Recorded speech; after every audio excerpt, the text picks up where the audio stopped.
Hey, what's up, everybody? Welcome to GameFace, episode 337 on Sifted Games at Sifted.net. I'm Shane Satterfield, your host for the next couple hours of intense game discussion. And alongside me are my co-hosts, Matt and Luna. Kyle. What's going on, Matt? Tail. There she is. Our little mascot, Luna. How's your week been, Matt?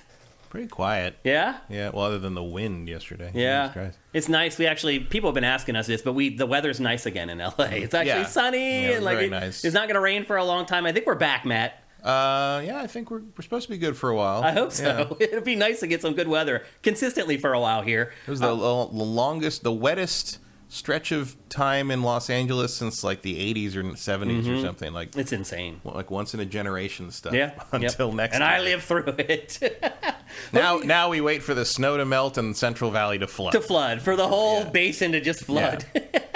There's like lakes coming back that we drained in the 50s. Like it's like we don't know what to do. Yeah, it's really crazy. So. Yep. Hope you guys are having a good week so far. Hope you guys have had a great week so far. I'm sure a lot of you guys have been plowing through Resident Evil 4 Remake since we last met with you guys and talked about that in depth.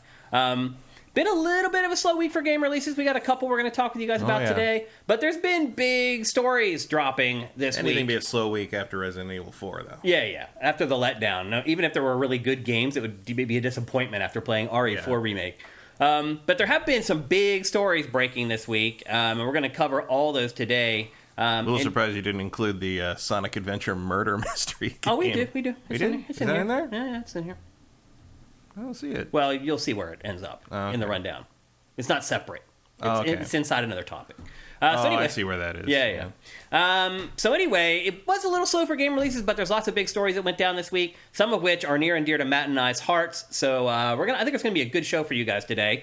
A couple things before we get going. Pactor Factor. I know last week I was like, okay, get ready. We're going to put up questions for Pactor Factor. Look at our tab on YouTube. Well, as it turns out, Pactor decided to take an impromptu vacation to Hawaii. and he literally was just like, no, me and my wife and the kids were just going to go. All right. It's a good deal if you can get it. Exactly. I was like, totally cool, man. I'm like, go have fun, enjoy your vacation. So no longer has a party to plan. So. Yeah. Look, Pactor has done so many awesome things for Sifted. Like, he can do whatever the hell he wants, and I don't care. But the truth is, there's going to be like a week and a half here where there's not a lot of Pactor Factor going through our channels.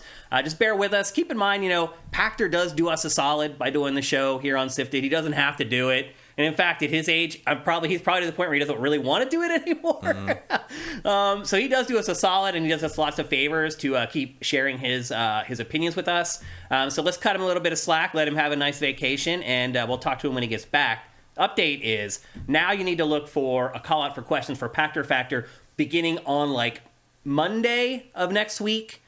Because Pactor, we shoot on Wednesday. So I'll probably put up the call on Sunday. That'll give us a couple days for you guys to get your questions in before we shoot next Wednesday. So anyway, just want to let you know, it caught me off guard too. But again, let him do whatever the heck he wants. Like, he's taken very good care of us throughout the years here on Sifted, and we appreciate him very much. So anyway, just a slight delay there.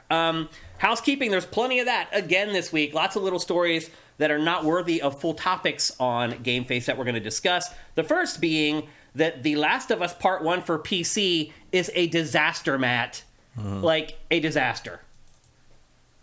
Why do you think this happened? I don't know. It happens for a lot of the Sony PC ports. Yeah, Iron Galaxy is the studio behind the PC port of this game. That's not what I heard. Oh, really? I heard this was internal. No, it's Iron Galaxy. Iron Galaxy has a logo on it, but they didn't do it. Really? From what I was reading. Interesting. I don't know if people are just making that up, but I saw a lot of chatter about how Iron Galaxy is getting blamed for this, but it was not them. Really? That's interesting.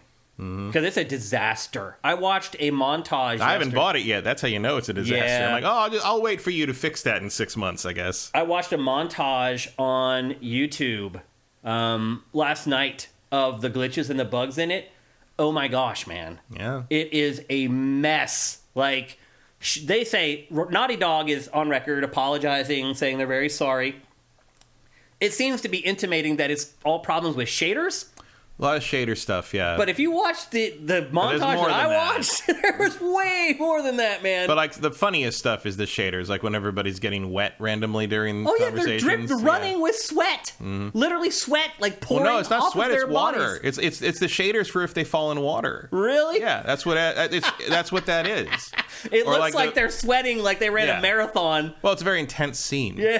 But like no, that's the shader for if a character gets in water, and like it's pouring off their chins, or when Joel gets turns black, like that's an alpha channel problem. And like that happens all the time in like game development. Like that's one of the fastest fixed bugs in any game, by the way, from what my developer friend. Like, can we not have the character be in blackface immediately, please? Well, I also saw Joel, whose head had completely disappeared. That was funny, and his eyeballs are just floating in midair, and his mouth.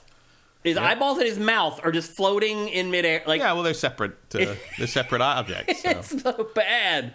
I can't believe that they would release it in this state. Yeah, it feels like you could get away with delaying this one. Yes. It's not like but maybe it's they not really... like people are counting down the release date to the PC version. Maybe they of were The Last really of Us. locked into the right after the show ended date or something. But it's like, I can't imagine there's that many people that were, that couldn't have waited another month or two. It's like if Naughty Dog tells me that they're delaying something because it's not up to their standards, I'm okay with that. I trust Naughty Dog. When it says something is up to their standards or not, I believe them. Let them delay it. No one's going to care. Everyone's going to be like, that's what you should do, Naughty Dog. That's how your games are. When they come out. It's probably not Naughty Dog's call. It's Sony's call. Well, also, Iron Galaxy for sure worked on the Uncharted collection or something. They did Uncharted and they did Horizon. And that also had issues. They were problems, too. Yeah. So, again, all I know is what's reported, and reportedly, this was Iron Galaxy's game. That is not what I have seen from anything. Like, Naughty Dog worked on this. This is there's the reason Naughty Dog apologized and not Iron Galaxy. Interesting. Iron Galaxy is probably in there because they did a lot of groundwork in terms of porting from the platform, but it sounds like this was at least partially internal. Yeah. And again, you're still dealing with people that don't have experience porting to PC. And one of the biggest problems with PC is you do not really know what's going to happen until it meets the 4 million different hardware configurations out there. It's an issue. It's hard. Yeah, for sure. So Swan Senpai says, it seems PC isn't the superior device anymore. Even RE4 has issues on PC. I mean, was it superior? I mean, ultimately, you generally get a better result on PC. If everything is working properly, yes, the PC is generally the superior experience, but you never know. Can you get it to that point? Yeah. I mean, my Resident Evil 4 has been fine on mine, but I've seen tons of hitching problems and people talking about hitching problems and crash problems, and the hair stuff doesn't work, and there's bright lights everywhere when certain shaders are involved. That was the other thing with Last of Us, was the shader compilation when you first start the game up was taking like an hour, or like half an hour, is normally that's about it's behind the scenes before it gets to the title screen. Right. It's disaster. It's crazy. I mean, look, it'll be fixed. It'll be fine in 6 months. Yeah. And that'll be that. But it's like, they really need to work on these. I think the only PlayStation PC port that I think has hit properly has been, I think God of War was fine, more or less. It's a bit of a black eye for Naughty Dog, but in the grand scheme of things, does it alter it's like, my who trust cares? in the studio? Not really. No, and I mean, it's kind of a who cares thing outside of the few people that, I would like to play this on PC with all the bells and whistles and stuff, but I can wait for that, whatever. Yeah. It's funny to see some of the PC-only players on there. It's like, suck it, PlayStation, now you're not so special anymore. I'm like, okay, but I played this a decade ago. Yeah. Like...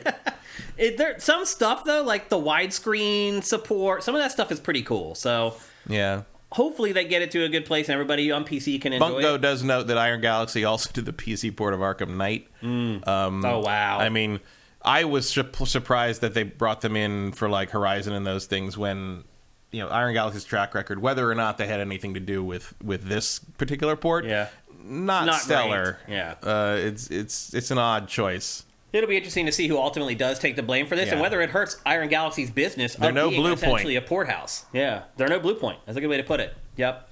And now it's interesting because Blue Point probably should have done this, but I don't think. And Blue Point doesn't really. Now Blue Point's doing their own things. Like they're not just a Blue port Point house specializes in remakes of things on basically similar platforms. They don't. I don't know if they'd be any better at PC ports. Could be true.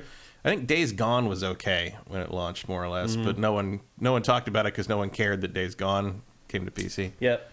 Delfino109 says Death Stranding also was pretty good, but Kojima Productions did it themselves. Did that themselves. Yeah. And that makes Death a difference. Stranding, I mean, I don't like Death Stranding as a game very much, but I have you run it on my machine, and like, yeah, it runs real well. Like it's that is a solid port. Yeah. Obi-Wan 9000 says, I have zero sympathy. Sony and Naughty Dog are multi-million-dollar companies that can afford testing and quality assurance. They can. That's true. They rushed it because of the attention the TV show is getting. You're probably right about that as well. Yeah. I mean, that's the only reason I can think to not delay this. Yeah. Because there's no way you didn't know some of this was in there. Yep. So, anyway, you may have to wait a little while for The Last of Us Part 1 to run well and play well on the PC. Spider-Mans are very good. The Spider-Man ports are great. They are. But Who does those? Nixies. Oh, that's right. That studio that Sony bought. Everybody was like, what the hell is that studio? Where'd they come from? And that's... No, they did a great job on both of those. They did, also from PlayStation Land, sales for PlayStation VR 2 are in, Matt. Did you see? I did not. Hey, well... There's not much to see because PlayStation... Keeping in mind, okay, so they originally were planning $2 million at launch, right? Launch $2 million launch window. Okay. Yeah. And then they said, no, it's going to be $1 million. And then Sony denied that. They're like, no, we didn't cut back production, blah, blah, blah.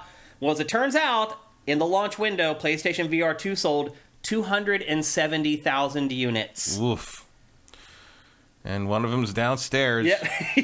Yes. One sold just Matt, Sparrowdoll says. An absolute waste of fucking money. Yeah. Obi-Wan 9000, PSVR 2 bombed. It did bomb. I mean, even being nice, that it bombed. And I was only looking forward to 2 games, and one of them sucked anyway. Right. I'm so annoyed. I'm so annoyed at Switchback. What's going to happen? It's going to sit on my counter for the next 6 months until I remember it's there, and then I move it into a closet and don't think about it again until you bring it up a year from now about like, oh, let's check in on the PSVR 2, and after 1 year, I'm like, all right, that's still in my closet, and that'll be the end of it. I didn't mean you, Matt. I meant like, what's PlayStation going to do? Oh, I don't care. Yeah. I mean, people care, though. I mean, there's still some people who might be interested in this. It's going to disappear, and they'll never mention it again, and that'll be that. Like, when do you think they'll give up? Like a year from now. Yeah? Just quietly stop talking about it. You think they'll go through one holiday season and they'll see if it gets Well, they're never making another run. I'll bet you that. Yeah. Like, those 2 million units are it. Like, that's it. Like, so, ugh. How does a company as successful as PlayStation... If they really want to do this, they could pivot and officially support PC. Mm-hmm. That would be the salvage move. I'd agree, and do it as quickly as you possibly can. Like because you would sell these for PC. Like these are good headsets for $500 for the amount of money you get. And like they're all self-contained, no camera, no nothing, and those controllers are great. Like the problem it's a great piece of hardware. Yeah, but you need to. I don't even know if that's possible. Like, what do you do about the software? Because you'd have to port everything over to PC. Well, I think this is too much of an emergency thing. Like, do you think you just make it work with existing VR games on PC? Yeah, it's literally just please get these out of our distribution warehouses. Yeah. Like that's all it would be. It'd be literally clearing the shelves. Like give it PC support, let it play. You don't even worry. I mean, because part of the point of this is to like make it work as like a way to reason to have PlayStation 5, right? Because it has good VR. But it's like that's not working. So in this case, maybe just like say, okay, here's a great headset for a reasonable price that you can use on anything. Go. And do you keep developing your games internally? Probably not. No, unless you want to make them on PC as well. Like, I mean, there's a realm where that works. But just knowing Sony and the PlayStation division, it feels like once you hit a point where like, oh, so to make this even remotely successful or worthwhile, we have to also support it as a PC device. I feel like as soon as you're no longer in direct support of PlayStation itself only, you are less valuable to the PlayStation division. Yeah. So I don't know if they would be willing to do that as a long-term thing. I'm thinking of doing that as like literally just a way to get these things out of your house. Yeah. You know? Like to have another reason for people to buy it, because clearly people aren't interested in buying it for their PS5. Yeah. So maybe if you can kind of wiggle into that PC market a little bit, because there's definitely interest because people are already working on cracking it. I've seen more people say they'd be interested in having this for a PC headset than for who want to buy it for PlayStation owners who are excited to get it. Yeah, exactly. Anecdotally, same thing. Also, because it opens up this giant VR library on PC to put through. I mean, I would love to play some of the VR games I have already with that headset. I think the problem, though, that kind There's of got to be some the weird kibosh compatibility on this issues. is that I believe PlayStation is selling PlayStation VR 2 at a huge loss.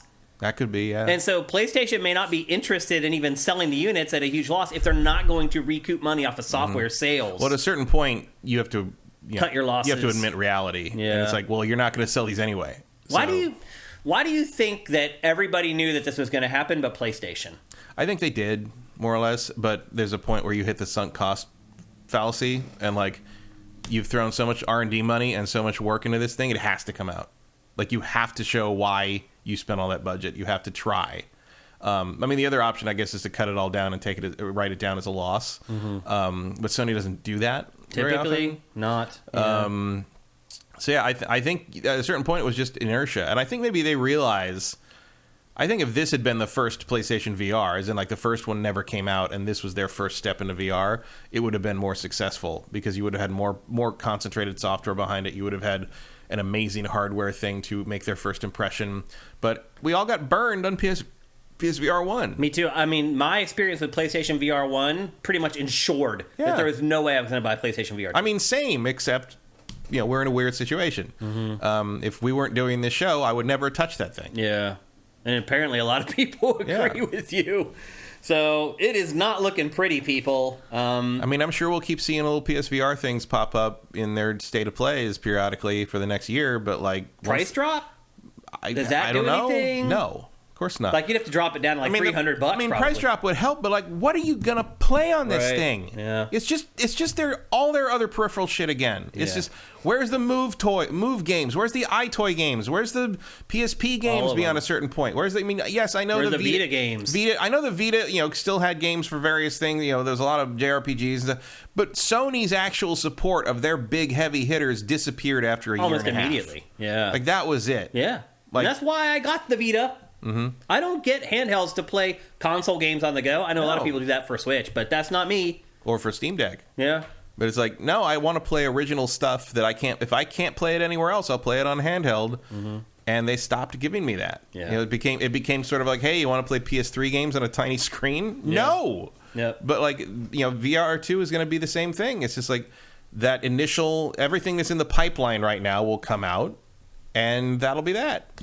Minority Games brings up a good point. Resident Evil 4 Remake will be good for VR. It will. If they...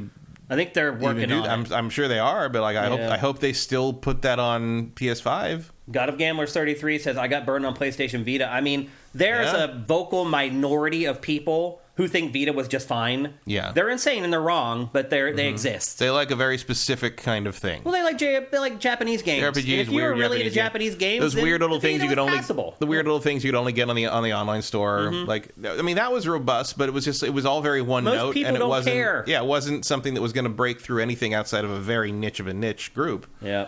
The Vita is one of the dumbest things I've ever bought. Me too. It's that and PlayStation VR. And just like PlayStation VR 2, the Vita is amazing hardware. It is. Was certainly at the time. Yeah. It's gorgeous. Swans but they didn't fucking do anything with it. I have one Vita game, Uncharted. I have like 8. I have 8 or 9. Yeah. I have Uncharted and that weird Shinobi Tenchu game. Shinobi-Do 2. Shinobi-Do 2. There was never a 1 My here. games are weird that I have. I like the Persona ones. I have the Ys ones because I like the Ys games, and they were only on that for a while on the PSP. It's just like these weird little games. I put it away, packed it up, boxed it. I don't know where mine is. Like 3 years ago, I have not it's thought somewhere about in my pulling office. it back out. It's somewhere in my office. I have my Vita games on the little shelf of all the failed PlayStation handheld and thing. But I have no idea where the Vita is. Yeah. Erebus Jones says it has no games. It was going to bomb. And it cost a king's ransom. This is obviously when to bomb. Yeah, I mean, we obviously saw it. If you watched GameFace leading up to the launch of PlayStation VR 2, even when we first they announced it, we were like, what are they thinking? Why would you spend all that R&D on VR and blah, blah, blah? So this is a case where I hope that we were wrong, but as it turns out, we weren't, and we were right, and it's not looking good. I mean, I would say maybe at the holidays there's a price drop for it if it continues down this path. Maybe. I don't know. The VR 1 didn't really drop much. No. Like, they were just like, you know what, we're just going to I think there might be a floor line. to like how low you can drop that because they probably are already selling it at a loss. Oh yeah, definitely. Maybe by then the cost. The price. I don't think you'll see an official price drop. You'll just see stores cut the price to get it out of their inventory. Yep, so anyway, future of PlayStation VR looking kind of bleak right now. Next up, we got some good news, and this is also, oddly enough, a PlayStation-related story. Final Fantasy 16 went gold. It is coming on June 22nd. There will be no delays. Not surprised after that demo that made the rounds about a month and a half ago. It looked really polished and really finished. Plus, they said, didn't they say back in like early 2022 that it was already pretty much done? I thought they did. They said they were polishing. Yeah, so they've been polishing this game for like over a year at this point, which is a good sign, people. That's exactly what you want. You want games to be feature complete, and then you want the developer to spend a year cleaning everything up, polishing it up, getting it exactly right for launch. I am really excited about this game. I haven't been this excited for a Final Fantasy, Matt, maybe since like Final Fantasy IX. Yeah, I don't think excited is the word I'd use, but I actually have hope this might be a good game for the first time in a very long time. Yeah, I am legitimately excited for it. So, I mean, to me, Devil May Cry action RPG, I'm in. Like, I mean, the thing is, I don't particularly like Devil May Cry very much, so it's not a selling point to me. Oh, okay. But I'm it's good with probably Devil May Cry going to be every 3 or 4 years, which is usually when it comes out. But it's probably better than what we've been dealing with in the other Final Fantasy games. It's got to be better than the Dude Bro thing from Final Fantasy 15, and it's got to be better than the half-ass sort of like we can't commit to action or turn-based thing in Final Fantasy 7 Remake. Yeah, where they just go halfway on each. Which was really, I mean, I'm ready for these to stop feeling like Kingdom Hearts. Yeah, you know, I agree with you. That's a good way to put it. I never liked navigating a menu in the middle of a real-time battle, and they've sort of constantly had that go on. You know, there's a period where like 13 where they were afraid to break out of the turn-based mold, but they still kind of made it look actiony. And then like they did Final Fantasy 15, which is like, oh, it's going to be an open-world action game, but also like the combat's really stiff and sort of weird. Oh, 7, well, we'll just have it slow down a lot, but it's still but it's like, just make a fucking, you know, this definitely is more like, I mean, I don't like Devil May Cry that much, but this definitely feels like the thing they've been flirting with for 20 years at this point. It feels like they may have finally got there. Again, it took the other team to do it, of course. Yeah. Because this is the team... It took them bringing in people from the outside as well. Yeah, outside, but also, like, this is the team... You know, after Final Fantasy VI, the Final Fantasy team kind of split into two. Mm-hmm. And one direction you had Nomura and those guys that did 7 and 8 and all those things. And these are the guys who went the other direction and did, like, the Iblis stuff and Final Fantasy Tactics 11, and all that. Yeah, 11. Yeah, some of them worked on 11. I think 12 as well. Like, and some of the team got fired and brought back, whatever. But, like... This group, the people that are doing this, like this is the first mainline game they've worked on other than 14, which a lot of people don't count because it's an MMO. Mm-hmm. But this is the first shot they've had in a long time, and like traditionally they have come back with new ideas, with being unafraid to tell a different kind of story. And like if there's a shot at a good Final Fantasy for the first time in forever, this is it. I agree. Yeah, I'm excited for it. Don't forget, it is a PlayStation 5 exclusive. You cannot get this on Xbox or PC, although my guess is eventually it will come to both. But initially, I think it's at least did we hear 6 months or something like that? But then they said something like there's no way we would get the PC version ready in 6 months anyway, or it was something like that. Yeah, this is a PlayStation exclusive for all intents and purposes. And for quite a while. Yeah, so don't expect to see it anytime soon if you're an Xbox owner or a PC player. Next up, this is a weird story. So Arc 2 was delayed. This game was supposed to come out... I didn't even know that was supposed to come out this year. It was actually supposed to come out last year, Matt. I mean, I knew that it was like they were flirting with it, but there was never a release date or anything. I think this trailer maybe has 2022 in it.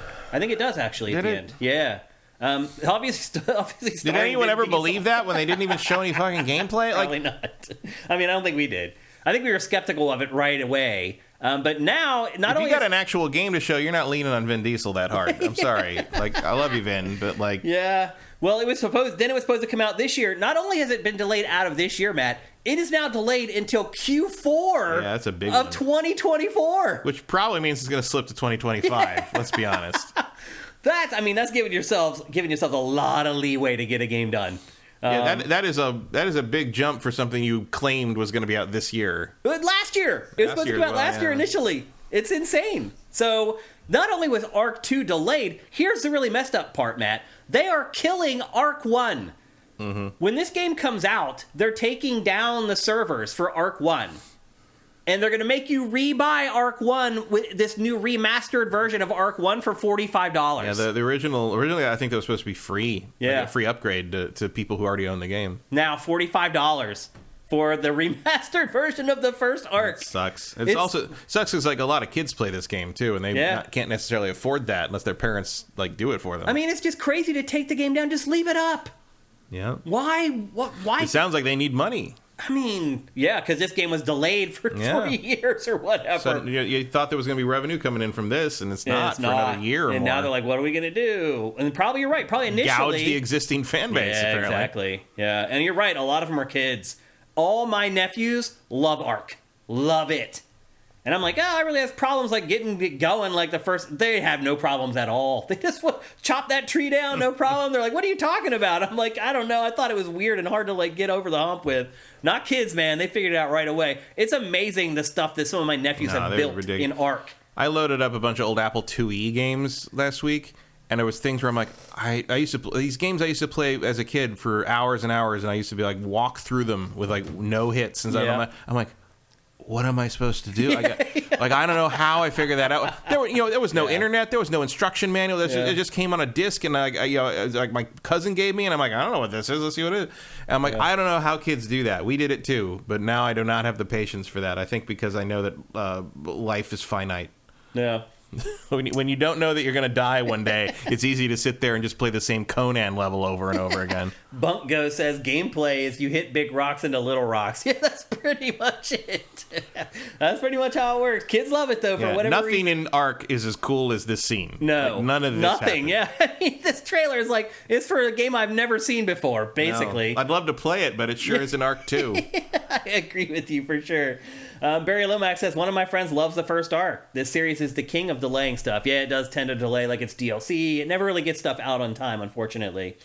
So yeah, if you're looking forward to Ark 2, you have a long wait before you're finally going to get a chance to check it out. Playing it is just like, oh my god, nothing in this whole thing. None of it makes sense. None of it feels good to play. It makes Warframe feel weighty. Yeah, and if you want to keep playing the first Ark, you're going to have to pay for it again. I mean, you're totally right. That's why. Like, they need money. They need revenue. I mean, at least they've been basically giving the game. I mean, you could get that game for like $3 on a couple of sales. Wasn't it on PlayStation Plus 1 month too? Yeah, or maybe and like, Xbox? I mean, every sale that the base game goes down to like $5 with like an expansion included or something. It's like, it's not like people are paying huge money for it. But a lot of people, when it first came out, did pay full price. Yeah, it was a full price game back. But when did that come out? Wasn't it like 10 years old or something? Yeah, it's almost like a decade old. It's old. So. You're right. It was a long time ago they paid that money, but they still paid the money, and we just got all over Nintendo, or have been getting all over Nintendo for making us rebuy the same games over and over again. So I want to be an equal opportunity critic here and hold everyone to the same standard if I can. It's not always feasible to do that. The more problem, I think, and from what I've seen of people reacting to it, is not even that they're going to charge for the remaster. It's that they said they weren't going to charge for the remaster, and now they are. Yeah, like there was going to be a free upgrade. Not anymore. Or at least a lot of the fans seem to think it was. I don't know if that was announced, but like, and now it's like, no, we want $45 out of you because we need a revenue stream like yesterday. Yeah. So it's not great. It's a shame. A couple more things before we get going into the show proper. Xbox filed a controller patent, or they've discovered an Xbox controller patent this week, where the controller includes a touch screen that will let you access social media and your saves. So I can already access my saves, and I do not want to access social media. Yeah, so. It's like a VMU all over again, kind of. And except Godzilla's not in it, which makes it inferior. Yeah, well, the cool thing about the VMUs for Dreamcast was you could pop them out. Yeah. And you could actually take them, and it had a little D-pad and a button on it. Yeah, play them as little mini games, like Tamagotchi stuff for Sonic on there. Like I said, there's a Tamagotchi Godzilla game for the Japanese games. You could. There was like Phantasy Star Online had some things. None of them were any good, but it was like they tried. Yeah. So anyway, they all still work. I give them credit for that. Like all my old ones still work if you replace the battery. Yeah. Is this a good idea, Matt? Is this where controllers need to go? I remember those things already cost like $100. Like I don't need paying for a touch screen. I can't remember if it was the Switch or the PlayStation 5. There was like a fake mock-up video making the rounds. And the controller had a screen on it. That was a PS5. Like an early PS5 controller. And I remember when I saw that, I was like, that's kind of cool. But in the context of this, it doesn't sound very cool. It's just, I think even at the time I said, it's just another thing to break. Yeah. It's another thing to go wrong. Any moving parts, that's just, You're right. It's like when they started making disk drive consoles instead of cartridge consoles. Suddenly, you have to send them in for repair a lot more often than you had to whenever they didn't have moving parts. So that's a big part of building anything, is how many moving parts does it have, because that basically increases the breakage rate on anything. Yeah, and, more and more, it's like the Wii U is the same issue. That screen, if something happens to that gamepad, you're screwed. You can't get them anymore. Luna wants your attention. Aw. No. And then the final story before we get into GameFace 337 proper is, over the weekend, a lot of press and influencers were able to check out the Super Mario Brothers movie, and they came out of the movie gushing pretty much. I don't know that I read a single impression of the movie that was even slightly critical.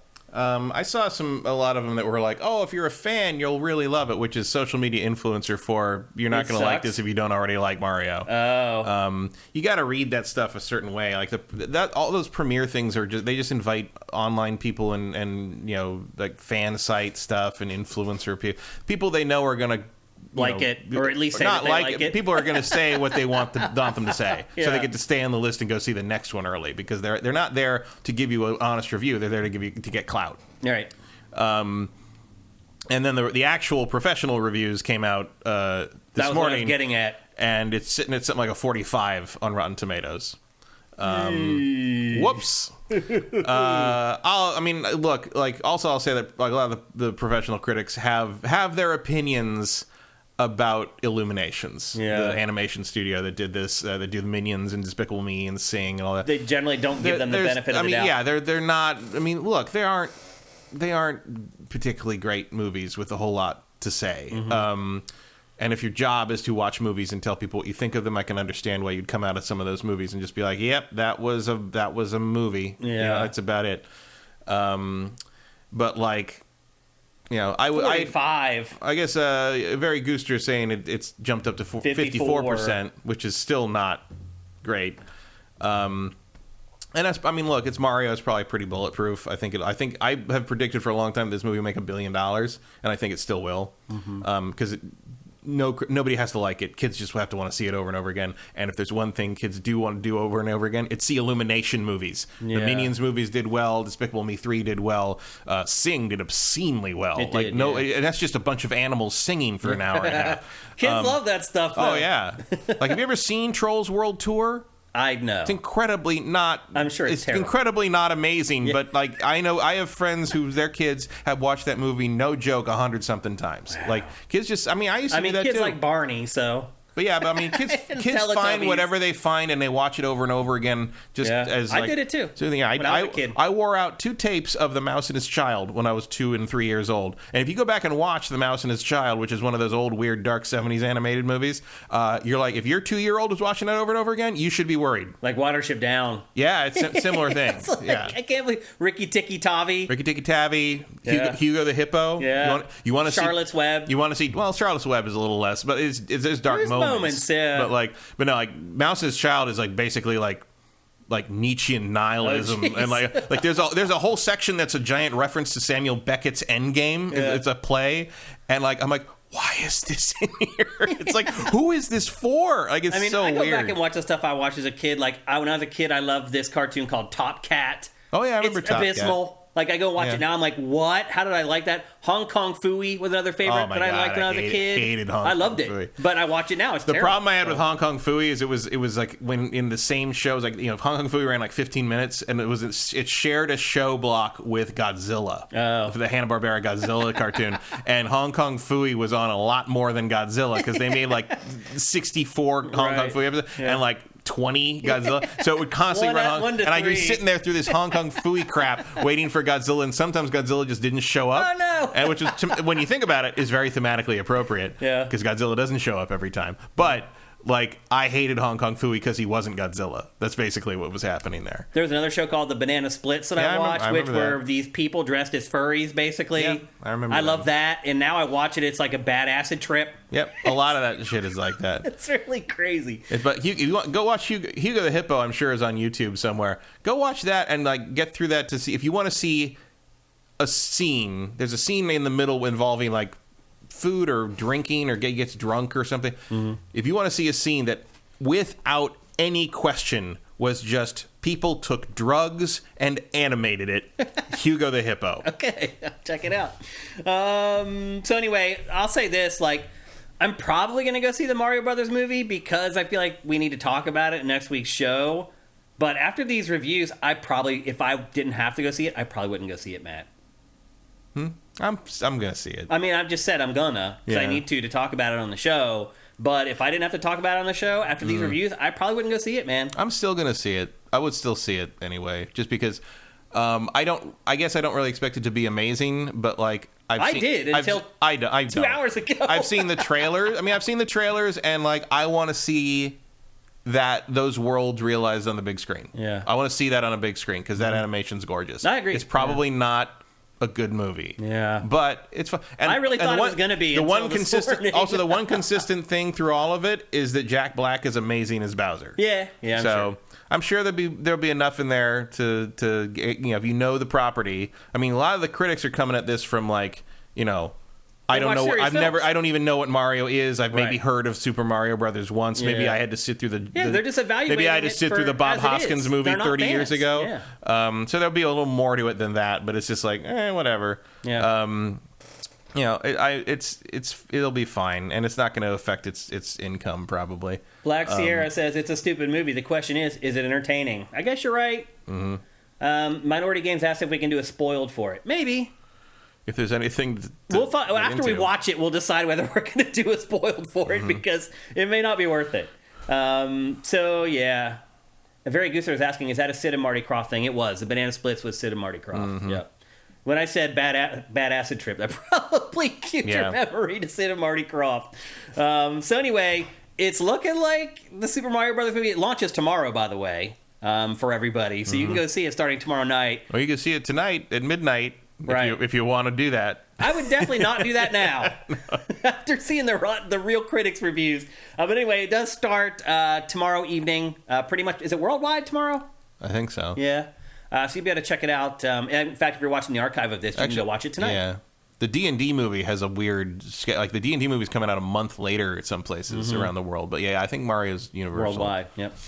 So there you go. That's it for today's housekeeping. Before we get going, I want to remind you that we are supported 100% by Patreon. If we don't make any money on Patreon, we don't make any money. So if you can, please head to patreon.com/sifted. That's SIFTD without the E. And give us a pledge. If you pledge just $4 a month, you get all our content early. $2 a month gets you Pactor Factor a week early. I think at this point we're the lowest major gaming Patreon. I don't think anyone's still at $4. So we'd appreciate any help you can give us. And with that, we can thank people who are giving us help. No. Which is our sponsor, LS Cream. Luna. LS Cream is a fine cream liqueur created by fellow gamer and sifter Stevens Charles. It's inspired by an ancestral recipe from Haiti called Cray Mass, and a double gold winner for its original taste at the New York Wine and Spirit International Competition. LS Cream can be enjoyed on the rocks or as a mixer for drinks with its rich blend of fresh cream and neutral grain spirits with notes of coconut, vanilla, cinnamon, and nutmeg.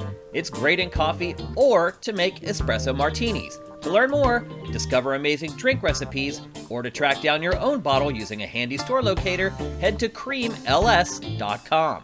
That's creamls.com.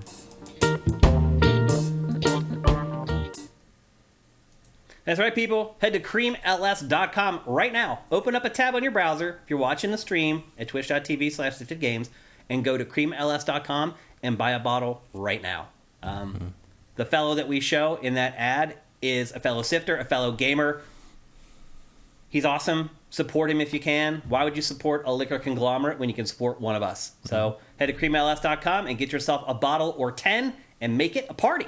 All right, with that... Yeah, Luna was trying to use one of the light coverings as a scratching post. That's why I told her no right before we went to that. I think she was looking for something to play with, actually. It's pretty funny. Okay, let's get on with GameFace 337. I'm guessing this is no surprise to you that our lead story today is the death of the Electronic Entertainment Expo, commonly known as E3. I think it was 2 weeks ago in the Q&A, somebody asked you and I, after we found out Ubisoft was leaving, if E3 was dead. We said yes. We thought it was dead. and we were right. Here it was. And we were right. It is dead. And Matt, do you think it's dead for good? Or do you think that there's a chance that it may I think it's dead as we back? know it. Like, I'm sure, the ESA claims it's not dead, only sleeping, basically. But, like, if they bring it back, it'll be a completely different thing. Yeah. It'll be a weak-ass PAX clone or something. My big question... Okay, well, maybe we should share the details first of what actually happened. So, like last week, Ubisoft said it was not going to be on the show floor, but however, it was going to do an E3 press conference around the same time. E3 around the same... We were still going to put out our thing we've already produced, basically. Like, we'll still put that up on YouTube for y'all. And then... this is after already we knew Xbox wasn't going to be on the floor. We knew Sony wasn't going to be on the floor. I can smell it just watching that B-roll. Yeah. And then Nintendo was kind of the last one to fall. And once Nintendo decided it wasn't going, I kind of knew it was over. Yeah. Then once you have none of the big three on the floor, like there's nothing left. And then Ubisoft, once it said it, and then you don't realize it if you don't go to the show. Ubisoft literally takes up like a third of the floor in the one hall. being gone is like what's left. It's a black hole. And you got no Bethesda because which was Microsoft right next to now, Ubisoft. Right like, what does that hall look like then? Like nothing. It looks like a dentist convention. It really because I think that's what they're going to replace it with. Which is what usually happens at the LA Convention Center. And so once Ubisoft fell, then Matt and I knew it was pretty much over. Also, like from what I've heard internally, that like Ubi's just the first one to admit it. Everybody else was. There was a bunch of other, and a lot of the pulling out was related to the new organizer, Reed Pop, who nobody particularly wanted to deal with. Which is weird because Reed Pop does PAX. Yeah, and it's like great. Every time I've been to PAX, I've had a great time. Right, but you've never had to work it. That's true. And I mean, I don't know how that, but the main thing that people don't like about Reed Pop that I've heard is they do all of Disney's conventions, and everybody hates it. Oh. Not attendees. I'm talking about people who have to work with them, who have to work the convention. And that does seem to be the problem here, is it? Supposedly, Lucasfilm tried to get out of their contract with them at some point for one of the celebrations and couldn't negotiate a replacement in time, so I had to stick with it. But they're not well liked. And their CEO stepped... So why do you hire them in the first place? Because they're one of the only games in town that can actually do it, and they have connections all over the place. The CEO stepped down 2 days before this news broke. I saw that. Certainly in preparation for this. He knew it was coming. I mean, that's an epic failure. Yeah, he'd been with the company for 17 years. Wow. This is a huge ball drop. Wow. I mean, yeah. I mean, it's about as big of a ball drop as you could have. Yep.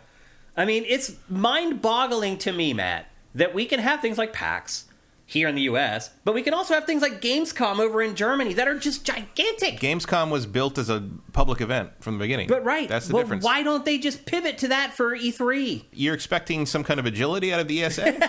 I'm saying we should be able to expect that from an organization that represents the gaming industry. They should be nimble enough to be able to be like, hey, look at this thing over in Europe that's doing gangbusters, literally destroying E3 as far as attendance and things are concerned. You should be able to emulate that in the United States. There's no reason why you can't emulate that.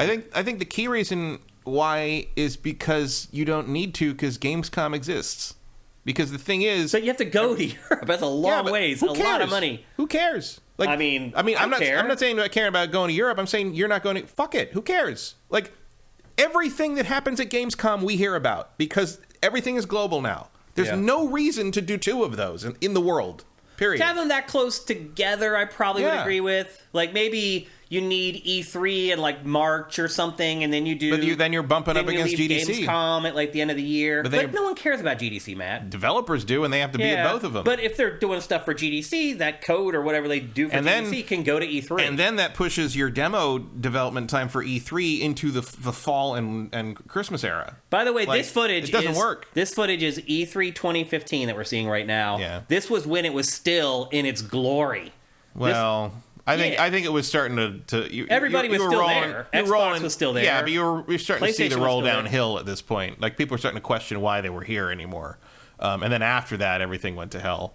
But you were definitely over the hill. This is 2017 we're seeing now. I couldn't find 2016. I don't know if I lost a file or what. This looks... I wanted to go chronologically through them all, but This looks way more sparse, but it might have just been the time you were there. That I'm getting there, yeah. That's what it all depends on, what time you're walking in. And generally, I do get there really early for E3, just to kind of get in there before the crowd start mobbing. So to me, I can't understand why, if you can do a show like Gamescom in Europe, you can't do it in the U.S. I agree. You probably need to adjust the schedules a little bit. I mean, it's the thing. It's like stepping on each other. They already as much. do, though. That's the thing. It's like there's San Diego Comic-Con, there's LA Comic-Con, there's the PAXs. There's like this niche is filled, and E3 has never and will never be able to do it as well as those other things that have been built from the ground up to do that, because you're always going to have to put some kind of corporate interest first. And one of the appeals of E3 has always been how open everything is and how everything's shown for the first time and the access you might get. But that happened because the public wasn't allowed in. I see a lot of, and that's what I What made E3 E3 cannot be transposed to a public event. That's what I want to bring up, actually, is I've seen a lot of people celebrating the death of E3 on social media and places like that.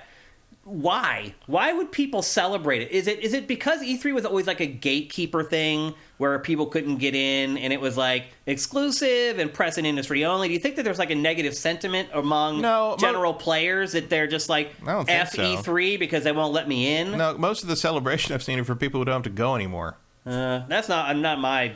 I mean, all I saw was people crying about it being over on Facebook, like writing eulogies about it. I mean, people were like talking, but they're talking about an E3 that, basically stopped existing around the time you took that 2015 footage. Yeah. But still, I mean, that doesn't mean it can't be there, can't happen again. Like, it does, though, because it was of its time. Like, you can't recreate that because... Gamescom is of its time. It's the same thing, but Gamescom isn't the same thing. Gamescom is a giant roiling mass of humanity that shows up basically in the form of San Diego Comic-Con. Yeah. All the memories of E3 that people were sharing and eulogizing on Facebook, because we have so many shared friends...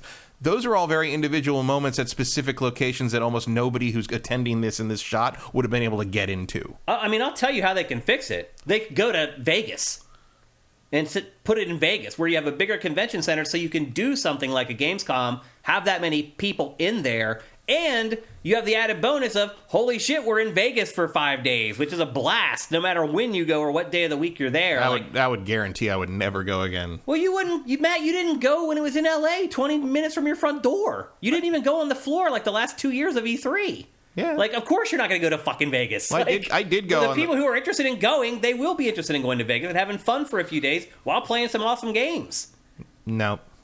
Why? Like, because it's not going to happen. Like, no one's going to do that. You're saying no, people won't enjoy it, or no, it's not going to happen? I'm saying it's not going to happen. Like, there's no reason for that's where E3 started, oddly enough. It was a part of CES. As an industry meeting, basically. It was not a public show. Yeah. Like, no... But the point is that we're getting at is they need to pivot. So we're trying to figure out what is the pivot. There is no pivot. They didn't pivot. It's over. It's done. I think there's still a chance to save it with an extreme pivot. There isn't.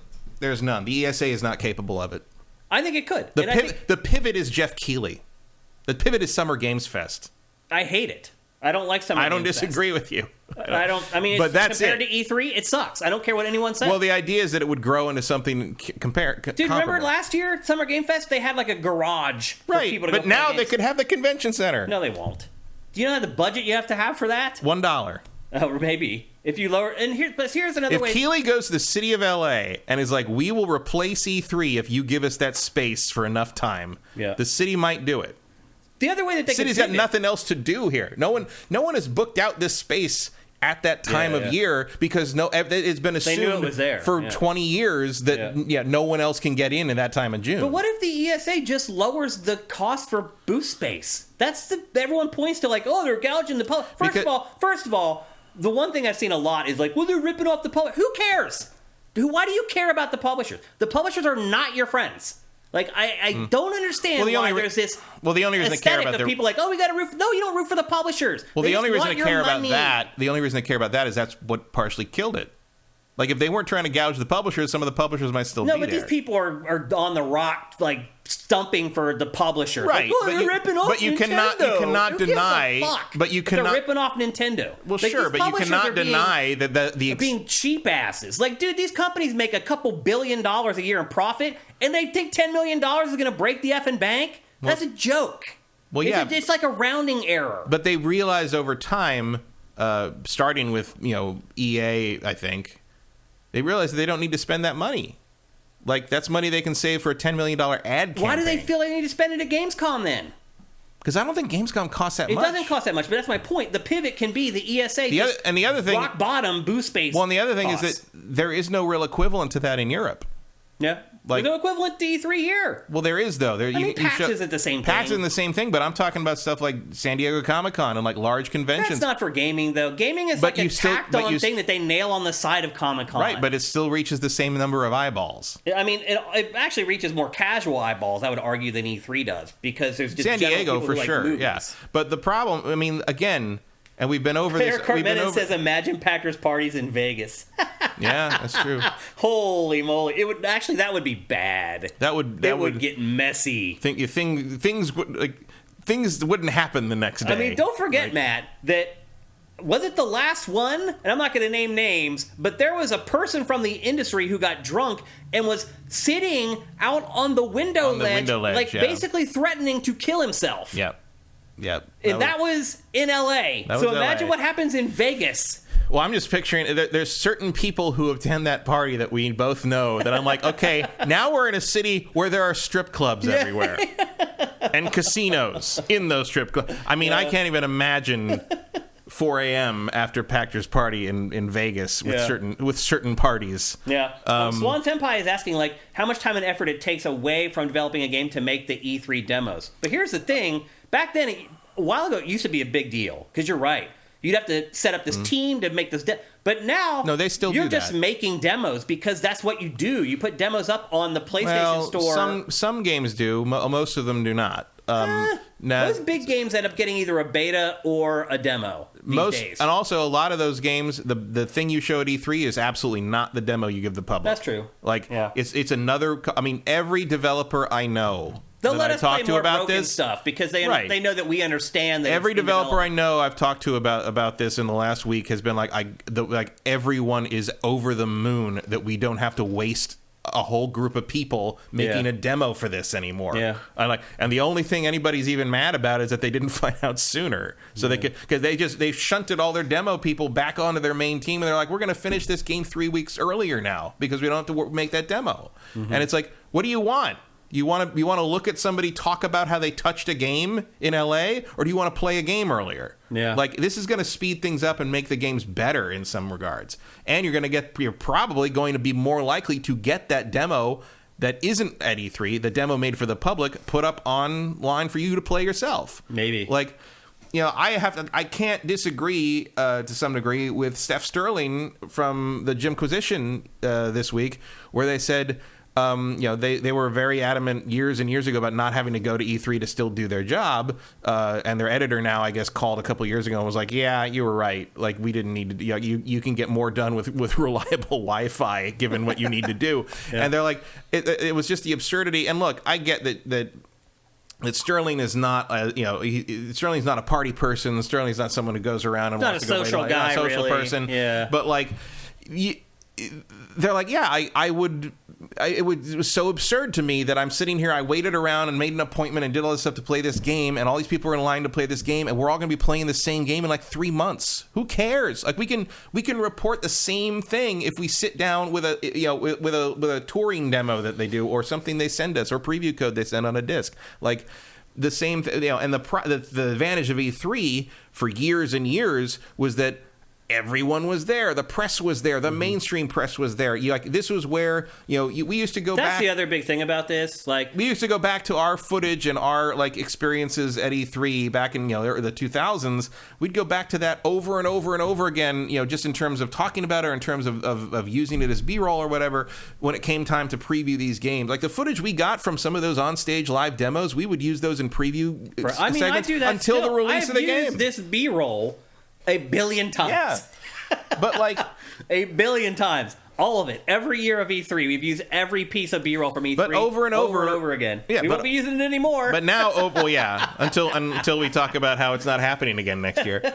But over and over again, you see that you get the same attention and same results from just putting stuff up like the Nintendo. I mean, Nintendo. I don't know that there's a way to really measure that, because you're just assuming that it wouldn't grow more if they actually had E3. The industry's doing fine, I agree, but you don't know if it could be doing even better if they actually had the show. There's no way to know. In another world where the ESA is competent, I suppose that could have happened, but this was inevitable. The writing for this was on the wall when you were taking this footage, and you didn't believe me, but I was like, this is going away eventually because it's not worth it. There's no way to cut through the noise. It was also different, 15, 20 years ago when the industry was smaller and, not everything was happening all the time. And you could, there was a time when The Witcher was like this little thing somebody found in the corner of the BioWare booth. And I was like, what is this? What is this random Polish man demoing this game I've never heard of with a weird name? And all of a sudden everyone's like talking about this Witcher thing. Like, that doesn't happen anymore. Like, you can't find things like that anymore. Here's the other thing too, is that like PAX,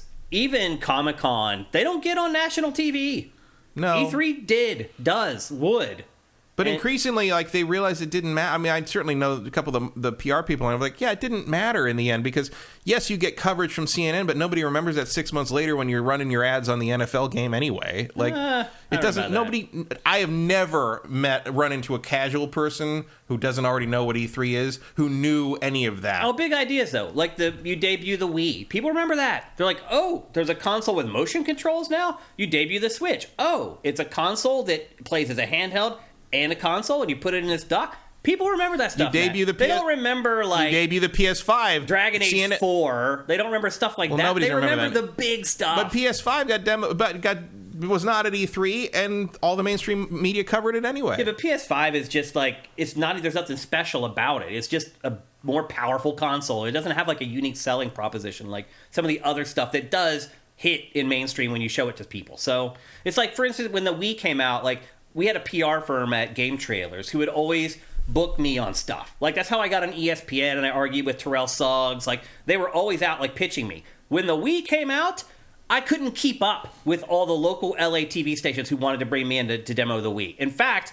Nintendo sent me a Wii before they sent it out to the rest of the press because I was like, look, I have 5 TV stations in LA that want to see this. And they're like, okay, we'll send you one. And it was so dumb. They sent me one. I did the local LA like news station tour, and then I had to send it back. And then I got my Wii like 2 days later. It was so ridiculous. But the Wii. But the point was, Nintendo was like, when I told them I had booked this stuff, they were like, hot damn, we're all over it. They, at least back then, it was they 2006. definitely cared about TV coverage. It was 2006. But people care because you reach people that aren't going to watch the Switch didn't need Jeff Keighley's stream, and they aren't going to watch GameFace. The Switch didn't need it. Didn't need what? The E3 reveal. How do you know that? Because it wasn't revealed at E3. But I mean, you don't know if it would have done even better.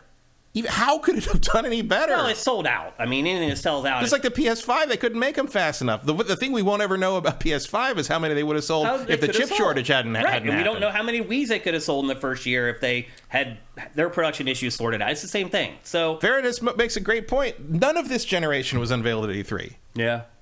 And it's fine. Yeah. Yeah, because they can't manufacture once them. Sony dropped out and PS5 happened anyway and was not it doesn't matter. Like it none of it mattered. So no convention matters then. Not really. Ever again. No convention ever matters. There's no point in ever having conventions. Well, again, all these gigantic buildings that they've built, they should just sit empty for eternity now. That's it. The conventions don't matter. Well, there's no point to them. Conventions aren't for this. This is not a convention. It's an expo. It is. It was a convention this last few years when it let general audience in. And that was one of the things that killed it because that's not what it was supposed to be. You're looking at this B-roll. There's not a lack of people there, Matt. No. It's freaking mobbed. But it is mobbed, dude. A lot of those people have to be there. Well, they want to be there. They don't have to be there. A lot of those people are there for their jobs. Yeah, but they want to be there. That's why they have those jobs. They got in the industry because this is exciting to them. It's exciting to me. It's not to you anymore. That's fine. It still is to me. Well, I still like going into a room and seeing my industry going, blow. Well, this is our industry. Deal with it. Well, apparently it's not very exciting to anybody anymore because they're not going. Who's not going? Why are they? They sold out their tickets. Why are these the general public? Why are these companies not going then? If it's so important, why did Ubisoft pull out? If this is so important, because they're cheap AF. That's why. Okay, they are, dude. They're equivalent over $10 million. Are they still going to Gamescom? Because it's $1 million instead of $10 million. It's cheaper. It's all about money. That's all it is. If you talk to any of these people, PR people that I talk to, it's straight cash, homie. That's it. There's no other bullshit that they're thinking about. It's all money. That's it. And that's why they left. And why don't they feel like they're getting their money's worth from it? I don't know, because they think the internet, it doesn't make a difference. You can watch. I know.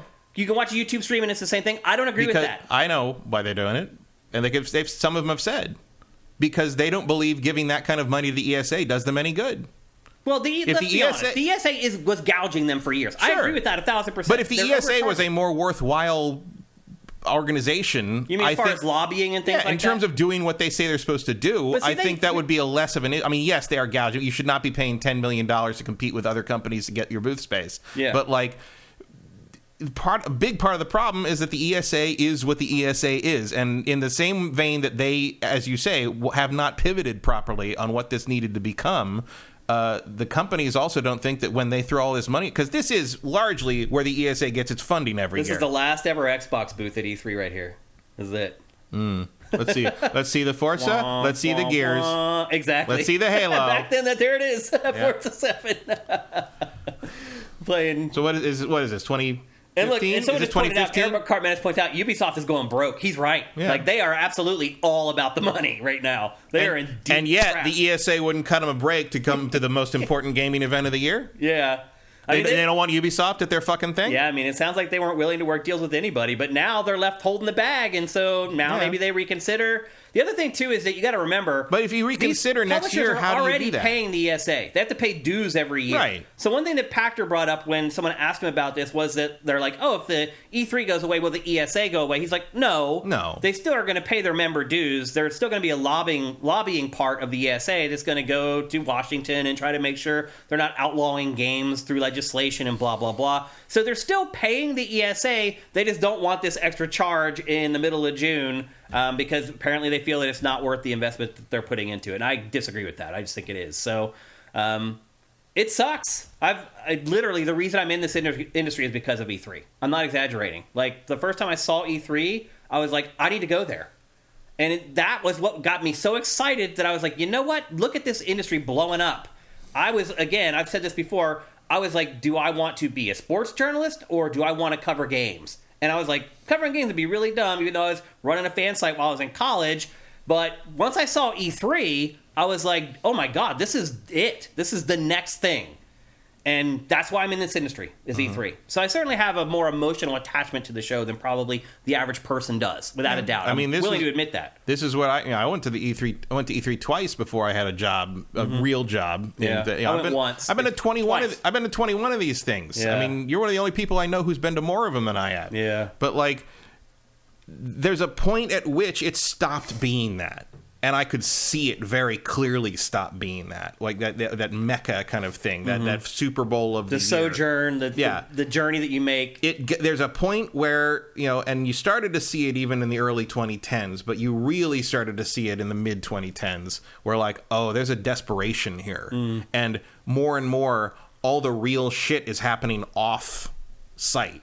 All the real stuff's happening. So there are already like breakout events, like breakout events downtown. But it's like, there were people, the people who used to be the movers and shakers, or were still the movers, they would never go to the convention center. They were all doing business in the Marriott. They were all doing business in their own section where the Xbox had their own theater across the street. It was just not the same. It was not the conglomeration of the whole industry where you could walk across the floor and just like, oh my God, there's Yuji Naka. Well, now you definitely wouldn't see Yuji. He'll be beaming in. He'll be zooming in from prison. maybe with the you recognize him from the ankle bracelet, but or like Miyamoto's there, or like Will Wright's just sitting there looking at this thing. It's not that anymore. And once they let the public in, it was over. Yeah. Because that was them them recognizing that they needed to change. Well, sure, but they didn't change. They just started letting the public in. And I had been the public, and even back then, when you could go in, we snuck our way in. We actually lied our way in for 2 years. And it was not a great experience. It was a great experience in the sense that, like, oh my God, we're here. Yeah. This thing we've read about in magazines forever. Because back then you didn't even get video of this thing. Yeah, it was never anything. It's hard to dig up video of the really old E3s. Yeah, like really hard. But and we'd sit and wait in line for like the Wavebird raffle and like that. But it's like that's gone. And because now, like, the show did change in the sense that, like, they adapted to how many people were coming in, so the demos either got shorter or everything went closed. I mean, the amount of stuff that went closed doors starting in 2010 was absurd. Like there was a point in the early 2010s where I sort of looked around and realized, like, if I didn't have my press many press pass and all my friends in PR, I wouldn't have gotten to see anything this year. You'd see like 2 or 3 things in a day because the lines were so long. Lines were so long, and a lot of the stuff you wanted to see, you just couldn't. Most people just went there to get the free swag. But then that went away. Yeah, too. Like towards the end, they even started cutting back on that. Long gone is the day when I got a free Wavebird at E3. Yeah. Like, that is a very different world. Yeah. And like, so I understand that kind of that emotional attachment in that sense. But it's like, to me, like, look, I don't have a whole lot of emotion, like I don't have a lot of sentimentalism when it comes to, like, you know, industry stuff of any industry, even the movies, which are maybe the main thing I love the most. Like, there came a time where I'm like, okay, the show, the expo I loved so much has been gone for a while. And maybe I didn't recognize it early on enough because I was too busy working those live productions for G4 every year. Because when you're in the middle of that, you don't really have time to see. And then after G4 shut down, I started going sort of, you know, on my own or for smaller sites, or, you know, I went for IGN, I think, in 2019, which was very interesting, just, you know, running around with the camera crew again.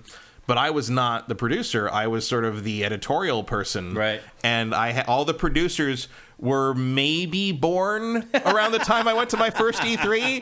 And they're like, well, I got to go to Nintendo. I'm like, oh, it's over there. And then Nintendo's over here. And they're like, you know where it is? Like, because they're all pulling their maps up. I'm like, yeah, it's always in the same. Like, so part of my job was like tour guide. I was like, okay, they're like, where's the booth for this? I'm like, come with me. Yeah, I know exactly. And I'm like, and at a certain point, where's the bathroom you can go where there will be nobody in the bathroom? Here's where you go up here. It's upstairs.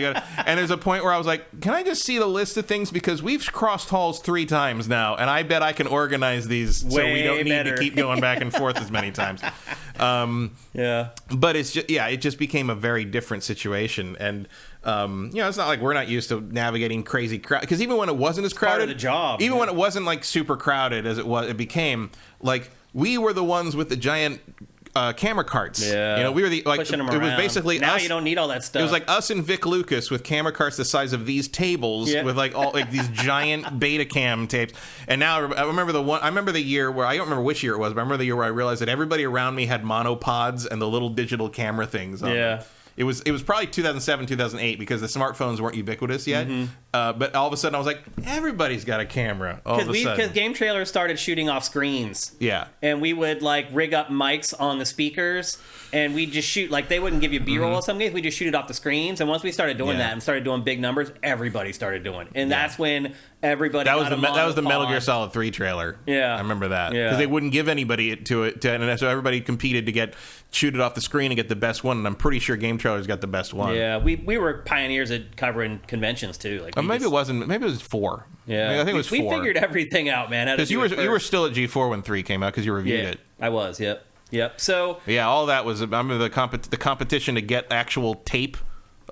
From Square. Usually Square wouldn't give websites their fucking B-roll. So they'd only give it to us and Vic Lucas because we were television, and they thought the resolution was better. And man, it drove IGN imagine that. crazy. Imagine that. Like, it drove IGN crazy. There was IGN hated that. Like, and there was a time when it's like it was like 480i baby, like standard definition. You can't even get, because that was when video was a postage stamp. Yeah, it took Game Trailers to change that. It did, honestly. Yeah.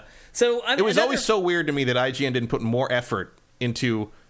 They could have gotten there first. Well, they did. They ended up poaching our people to try to catch up. But they could have done that first. That was their wheelhouse completely. They weren't. It was so weird. I don't want to get into that. No, that's a whole different. I might say some things I regret. It's a whole different story. But like, it was always so weird to me that Game Trailers got there first. I mean, not weird that like you figured it out, but it was like weird to me that like there were at least 3 other sites that could have done that first and just didn't. That had way more resources than us and everything. We just went for it, man. And that was to me. I mean, to me, that was one of the big frustrations near the end of G4, where there were so many different places, especially live streaming, where we could have pivoted and done something different, and just they wouldn't. And it kept making me think of back when no one would go for the expense of making the bigger resolution, the higher quality video, and Game Trailers did, and they blew up. Well, that's what kills you, though, is if you won't go with. So, for example, the reason Game Trailers eventually died was because we couldn't go on YouTube.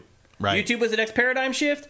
Viacom was suing YouTube. They're like, don't you dare do anything with YouTube, and it killed us. Yeah. Like, so, you know, we rode a wave to go to prominence and to have a meteoric rise, but then ultimately the same things that we use to our advantage to beat the other guys 6 years earlier, 7 years earlier, with what killed us in the end. So it's just a cycle. And pretty much, and it's kind of the same things happening with the ESA here, where it's like they could have changed this to be a more digital-friendly convention. They could have changed this to be a actual convention that could work sort of like how BlizzCon does, where you can get a digital ticket and get some cool shit. Digitally, get. I mean, I know that's because they own the games, but you could work something like that. If you could work out Twitch drops. Yeah, you can work out something like that for E3, absolutely. Right? Yep. There's a path there that could have figured out that doesn't involve packing the convention center more, but involves giving people a more special experience no matter where you are, but getting money from them. Yeah, right. That's true. Don't charge. And again, don't be greedy. Don't take that to mean like, oh, we can charge the companies more for the booth space, because it's not like more people are going to walk through that booth. You're just getting people that want to have part of the digital experience. There's a way to do that. I don't see how you do that now as E3. The opportunity isn't there. Yeah. The stink is on it now. I do think Keighley has an opportunity to sort of capitalize on this, but I have a hard time believing that this is just anecdotal, but just the relief I can feel coming off of my dev friends, even high level, project lead dev friends, that they wouldn't have to maybe worry about this next year. To have look, they're beholden to the executives and the marketing. So if they decide that's what happens, that's what happens. But the idea that they would suddenly turn back around and said, "Oh, but you still have to make a demo for Jeff next year." They're going to have to. I don't think any of that's going to change.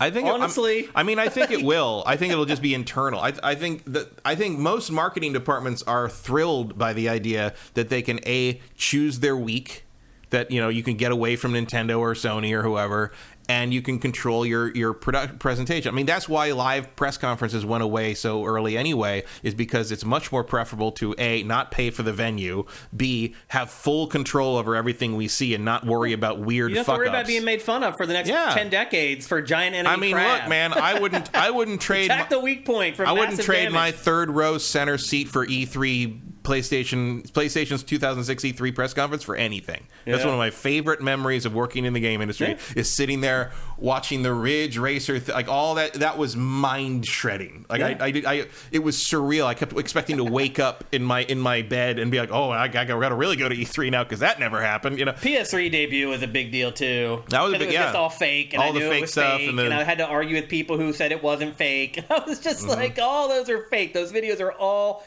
effing fake, and people thought I was crazy. I was not at that one. Because I was doing actual production work somewhere else, because that was a big remote thing. So and people were calling me after it and be like, "Oh my God, Killzone, it's amazing, it's real." And I was like, "Is it?" They still can't make games that look that good. No, yeah, it's pretty funny to think about. So I think we're kind of both in agreement that E3's probably gone for good. I think they're going to try it again. You do? You think so? I don't think it's going to be like this year. We're going to be like, oh, E3's coming back. And then around March, be like, no, it's not. So you think they'll talk about it and they'll talk about it and it won't happen. Look, man, one of the biggest, again, everyone I know who went to GDC said one of the biggest topics was, the two big topics were, is your company going to E3? And the answer was probably we think so, maybe not, I don't know. And then, is E3 actually going to happen? And then, I don't know. And then the other big topic was, hey, did you just give me COVID? But no, it was absolutely part of the chatter. And from what I understand, a lot of people learned at GDC that a lot of companies were pulling out, and Ubi was just the first to say so. Yeah, our friends in the industry, they pretty much knew at GDC that E3 wasn't going to happen, because the people were talking amongst themselves or whatever. Another big thing that I am going to miss about E3 is seeing everybody again. Yeah, that is the big one. Because to your point earlier about how everything's digital and you can do everything remote, you're right, you can. But, personally, that sucks. I'm friends. I've known these people for 20-some years. Oh, for sure. And honestly, Matt, because everything is remote and, there aren't review events anymore. They just send you a review. That's how I caught up with people in the industry. That doesn't happen anymore. Oh, yeah. Packers Party is the only time we were all in the same room where you got to see everybody again. And it just isn't going to happen ever again. And now I feel like I'm just, the rest of my life and career, it's just going to be me floating along nebulously doing shit, getting emails from people and text messages, and never seeing them in person again. Unless Summer Games Fest blows up again, maybe, and Packers starts doing a Summer Games Fest party, which may very well happen. Could happen. Let's be honest, it may still happen. So That is something that really bothers me, is not having the human connection with the other people in the industry anymore. I realize that people who are watching this don't give a crap about that. I totally get it. But I'm just being selfish and talking about myself. Seeing everyone was absolutely even when I was really over E3 the last several years, like seeing everyone was absolutely the best part. Yep. And that's not going to happen anymore, and that sucks. So now that we're pretty much in agreement that E3 is probably going away forever, I'm 95% sure that that's the case. Matt? One thing that does make me think of when I was thinking about like Pactor's Part, everyone, imagine the amount of corporate airfare money that had to be spent to get all of us in that room together. Yeah. It's amazing. It adds up fast. The expenditures are incredible. It really is. So now that we've... And that's not even counting how much Pactor spent on the sushi. And the liquor. Yeah. Oh, the liquor. $40,000 he spent on liquor at that party. I think the 2019 Pactor Party, I think I drank the cost of the liquor I drank was probably about my starting salary at Tequila. Because he also had really expensive whiskey there. Like $1,000, $2,000 bottles of whiskey. Yeah. And it was amazing. And everyone had their own bottle, and every time you run into someone, it's like, let's have some of my $1,000 whiskey. And I'm like, okay. I'll never get this chance again. That was where I learned that tequila, $1,000 tequila, just kind of tastes like water. It does. It doesn't taste like tequila. Taste like anything. The better the tequila is, the less it tastes like tequila. That's how it works. Yeah, that was a eye opener, and then an eye closer. Yeah, I was asleep by 11 o'clock that night. So anyway, I'll miss the social part of it. I generally don't think it's good for the industry if it goes away. I can understand the other arguments that say that it is okay if it goes away. But I think we both accept now that it's 95% gone for good. And with that in mind, what, in your opinion, is the biggest moment in E3 history? The biggest moment of all. The one biggest moment. Well, stop. Luna wants to fight that light. What? It wasn't the biggest moment, because technically it was E3, but I think it was still CES. The biggest moment in the history of E3 is when Saturn announced it was out that day, and then the PlayStation guy got up and said $299. I was going to say the same exact thing. That was the industry changed forever. It set the course for the rest of the industry. That moment. Like that is a different timeline. Yep. When that doesn't happen. I mean, there's other big things. There's big exciting things. Because we got to realize, but like that is a lot. Because I think that was still CES. Or was that Atlanta? No, was that Atlanta? That was Atlanta E3? It was E3. Okay. Yeah. That was the beginning of a completely different paradigm. People aren't old enough to remember a time when PlayStation wasn't a thing. Like, a lot of people watching this are patrons. And the idea that Sony was making a video game console was absurd. It was absurd. Like, why would Sony think they could do this? My buddy was running a club night in Philly every Thursday, and he contacted me, and he's like, hey, Sony just contacted us, and they want to bring in this thing called the PlayStation into our club night. And he's like, I know you're, into games. What do you think of that? And I'm like, well, why not? If they're going to do it. And this club night, by the way, would have 300 people at it. Mm-hmm. And that's how grassroots Sony went after the industry when it first came into the industry. Yeah, Sony knew that every individual person was a step towards. Could make a difference. And then at E3, you're absolutely right. That is, of any moment ever at E3, that is the biggest moment. Because that's when PlayStation was like, we're here and we're not going anywhere. And the rest is history. That was it. They won. They pretty much won from that point forward. They weren't even out. Yeah. There were other big... Twilight Princess trailer. Drifter J is asking, was GameCube, Xbox, PS2 era the best time you had at E3? The Twilight Princess announcement, another top 5 moment at E3 for sure. I was in the room when that happened. There were people on the floor crying. It was one of the most ridiculous things I've ever. It is the loudest reaction to anything I ever heard at E3. The best GameCube. There's a case to be made that era, the GameCube, Xbox, PS2 era, was the best time I had because it was all new. There was so much money flooding into the industry, and it was too. Well, and also because I had access all of a sudden to these things that I did. I got to go with the Tech TV people to go to the Nintendo press conference where they debuted the GameCube. Yep. That was in the fucking basement of a hotel. Yeah. There was 40 people in the room, and I was there. Yeah. And it was like Miyamoto everybody got up and did the thing. They demonstrated the thing. And then Adam Sessler did the first live English interview with Miyamoto in front of me. It was. Well, remember, our G4Ps were getting on stages at press conferences back then. Yeah. Nintendo's press conference would almost always have at least one G4 talent on stage. Yeah.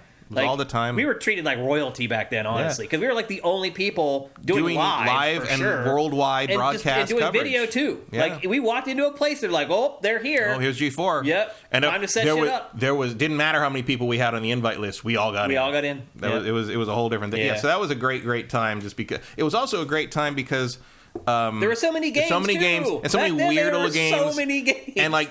You knew if there was like a weird little thing there you wanted to like or any even slightly non AAA publisher, all you had to do was walk up with that Tech TV or that G4 on your badge and be like, "Hey, can I?" Come on get in here. Yep. Here's a copy of it. Like this. So it was a lot of fun in part because we were Kings of the Hill. Yeah. And it all changed. I'm not changing in a bad way. That after that ended, that was where we started doing live coverage, and then live coverage became more ubiquitous for everybody. There was a lot of exciting things. I remember coming out of that Nintendo press conference, I was like, "This is what we need to show people. This is the most exciting thing I've ever been at. Yeah. This is great." And my boss is being like, "You're the only one who cares about this kind of thing." And I'm like, "Wrong. And I don't think so, bro." And it took 4 years. Yeah, but we finally got them to do live, and it was the press biggest thing they ever live. did by 50 miles. Yep. Yeah, it was good times. The great days. It just took forever to convince. Like that's where E3 is all about the new information, right? This is where the new information begins. Yeah. Because the exciting part about E3 when you're not involved in the press conferences was the next day you heard about everything that happened the day before. Yeah. At the press conferences or at the events that night, the previous night. We're getting some interesting comments in chat. I don't want to just forget about them. Because a lot of these people have been along for these journeys with us, Matt, along the way. Trade-off is a lot less eyeballs, probably. Noxatornitis says, "Never thought I'd miss bad press conferences, but I kind of do." Like, even the bad stuff is memorable, like Konami's 1 million troops. 1 million troops. There's all kinds of moments like that, just horrible press conference. Exactly. It's just like those that mattered. Go watch the new Jimquisition. Sterling runs all the greatest embarrassing moments of E3 press conferences, and there's a lot of that Konami press. It's just go one thing after Mr. another. Mr. Caffeine, right? Jamie Kennedy, right. Hosting that. Oh my God, I hadn't seen actual footage of that in forever, and it's just like where someone yells at him that like Tony Hawk's funnier than you or something. It was like some British dev. Tony Hawk is mocking him at one point because he was terrible. Because Tony Hawk knows how to do this shit. Yeah. Justin Horman says, "I will always prefer live presentations to recorded ones." I can understand that because there's an air of mystery and wondering if something could go wrong, and that's just gone now. Yeah, but none of the people giving live presentations prefer that. They hated it. So it's.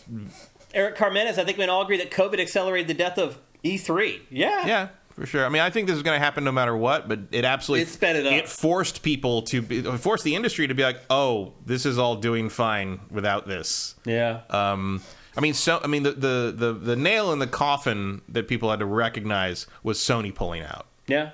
Before E3, before COVID, but COVID absolutely forced the issue in a way that I think would have taken another 5 or 6 years. Yeah. Otherwise. Congrim 1, biggest game announcements. Other than Twilight Princess, what game announcements stick out for you? Oh, I mean, Metal Gear. All the Metal Gears were PS3. phenomenons. All the games that they showed for the PS3 unveiling, all those games will always stick in my mind because I was like, there's no way. Don't forget that, like, MotorStorm had the crazy mud on the windshield, that there's no way. They still couldn't do that today.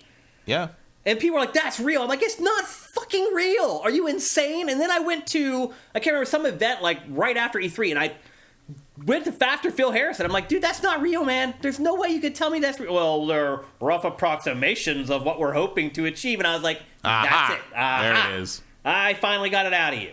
And that interview, by the way, like, did not get the press that it should have got, because I think a lot of people just wanted to put their fingers in their ears. The PlayStation fans were like, no, I don't want to hear that. Yeah, and some things are like, what else? I mean, like, there's some things like kind of are more impactful if you were there. Like it wasn't the announcement of the game, I don't think, but Modern Warfare, where the ghillie suits stand up and the whole crowd just went, yeah, like no one had any idea they were there, and they just stood. Because, like, look, man, before that it was like anytime anyone was in a camo suit, it was just like very, the character was clearly different from the background. All it was just how like games a sore were. Thumb. Yeah. And all of a sudden they just stand, you're like, oh, like the gasp of that crowd was amazing. And the other one would be all that stuff you'll never have again without people there. Yeah, you know. Yeah, but it's just that didn't help Microsoft. No. In the end, that's not worth the money they're spending. It's a special thing to us. Yeah. But it's not.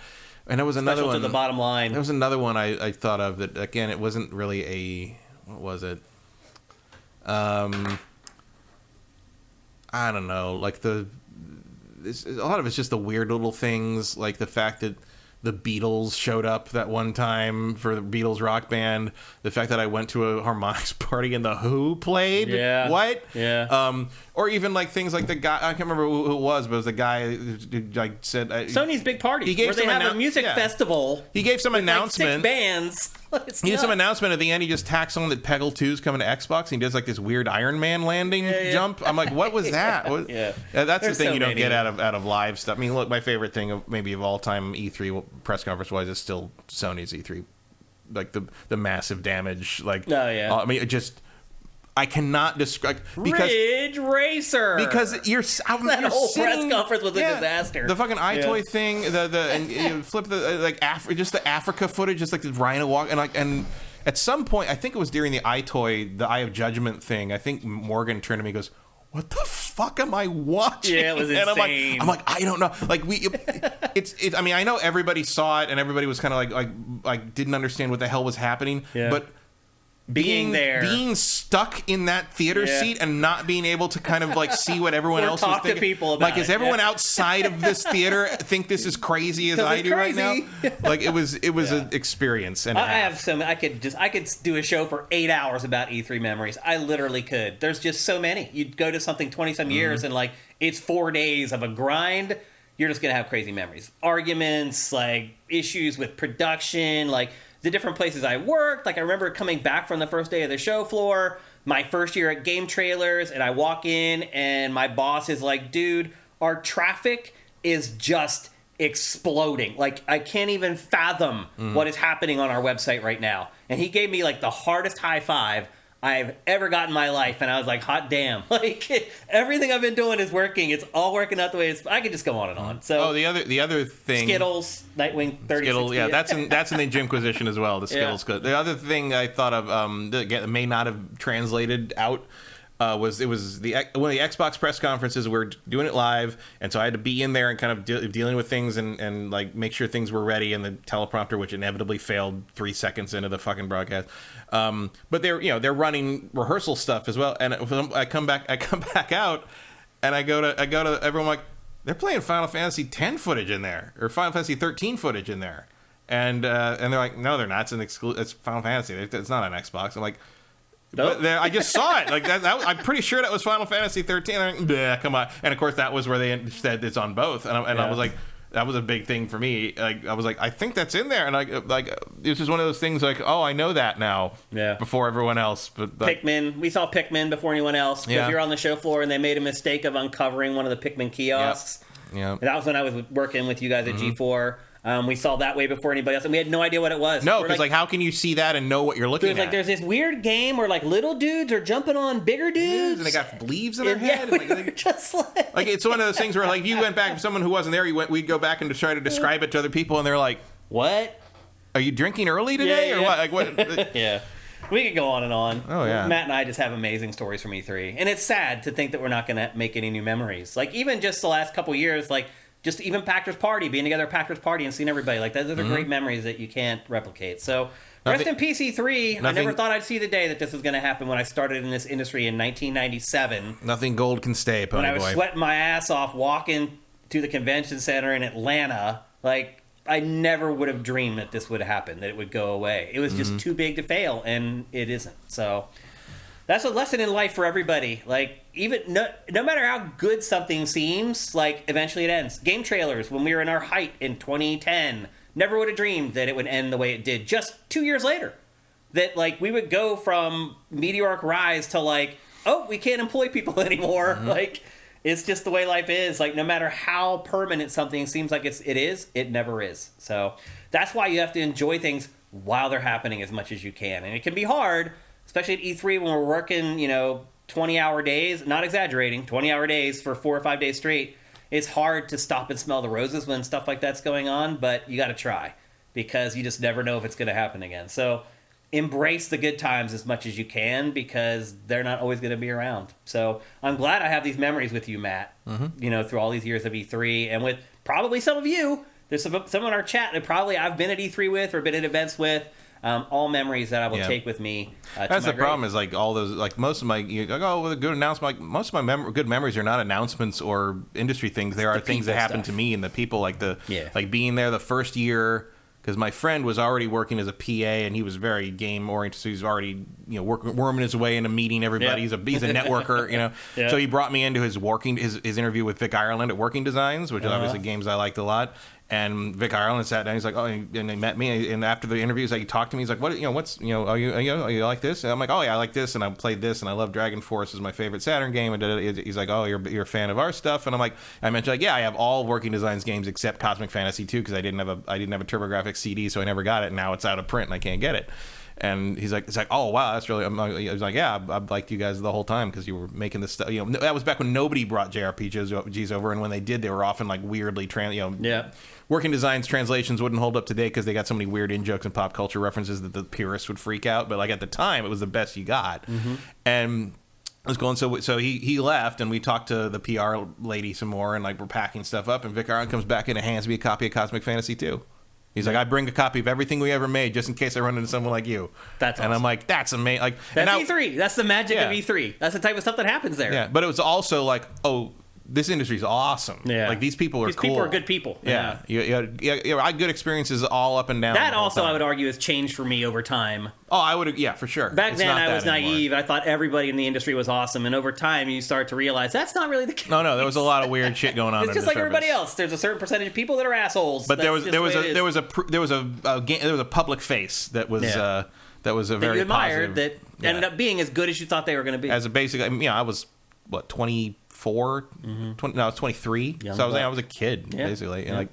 There's a 24-year-old watching this right now saying, "Hey," but you really are. You are just a kid. like, and enjoy it. All you people sitting there, it's like, "Oh my god, I'm about to be 30." Like, you are a child. Yeah. I would do horrible things to be 30 again. That would be. Yeah. I would feel like I had the whole life ahead of me again. Yeah. So anyway, there you go. That's our eulogy for E3. It's really sad to think we're even doing this right now, but we are, and that's the reality of the situation. So, the other part of it, too, the financial side of it, I don't know about IGN if they had already booked a bunch of sponsors for E3. That's a huge chunk of money. At Game Trailers, like I wouldn't have said this when I worked there, but I can say whatever the hell I want now. At Game Trailers, we would make almost 30% of our revenue from E3 sponsorship. We would bang it out all year, busting our asses to make 3/4 of our revenue, and the week of E3, we'd make a third of it. Well, I'm sure there's some of the, IGN, GameSpot, like... That's a huge revenue hole. Huge stream of eyeballs. Yeah, so... just other things to consider. But anyway, I just want to thank all you guys, because a lot of you guys in our chat right now, you guys have been along on the ride, the E3 ride with me for literally like 20-some years now. There are people who are patrons to Sifted who followed me when I was at GameSpot. So a lot of you guys have been along the road with me and along for the ride with me, and I just want to thank you guys for supporting me in all the different places I've worked and allowing me to cover E3, because without you guys... that just doesn't happen. So thanks a lot. I really appreciate it. Like, my memories of E3 are because of you guys, and I always appreciate it. So a little weepy thinking about the death of E3. Just so many moments in my career that were important that are... I had my morning of E3 sometime around 2015. Yeah, I held on a lot longer. I knew that was over. This is just pulling the plug on the life support. Yeah. All right. Time to move on, even though I'm a little sad now.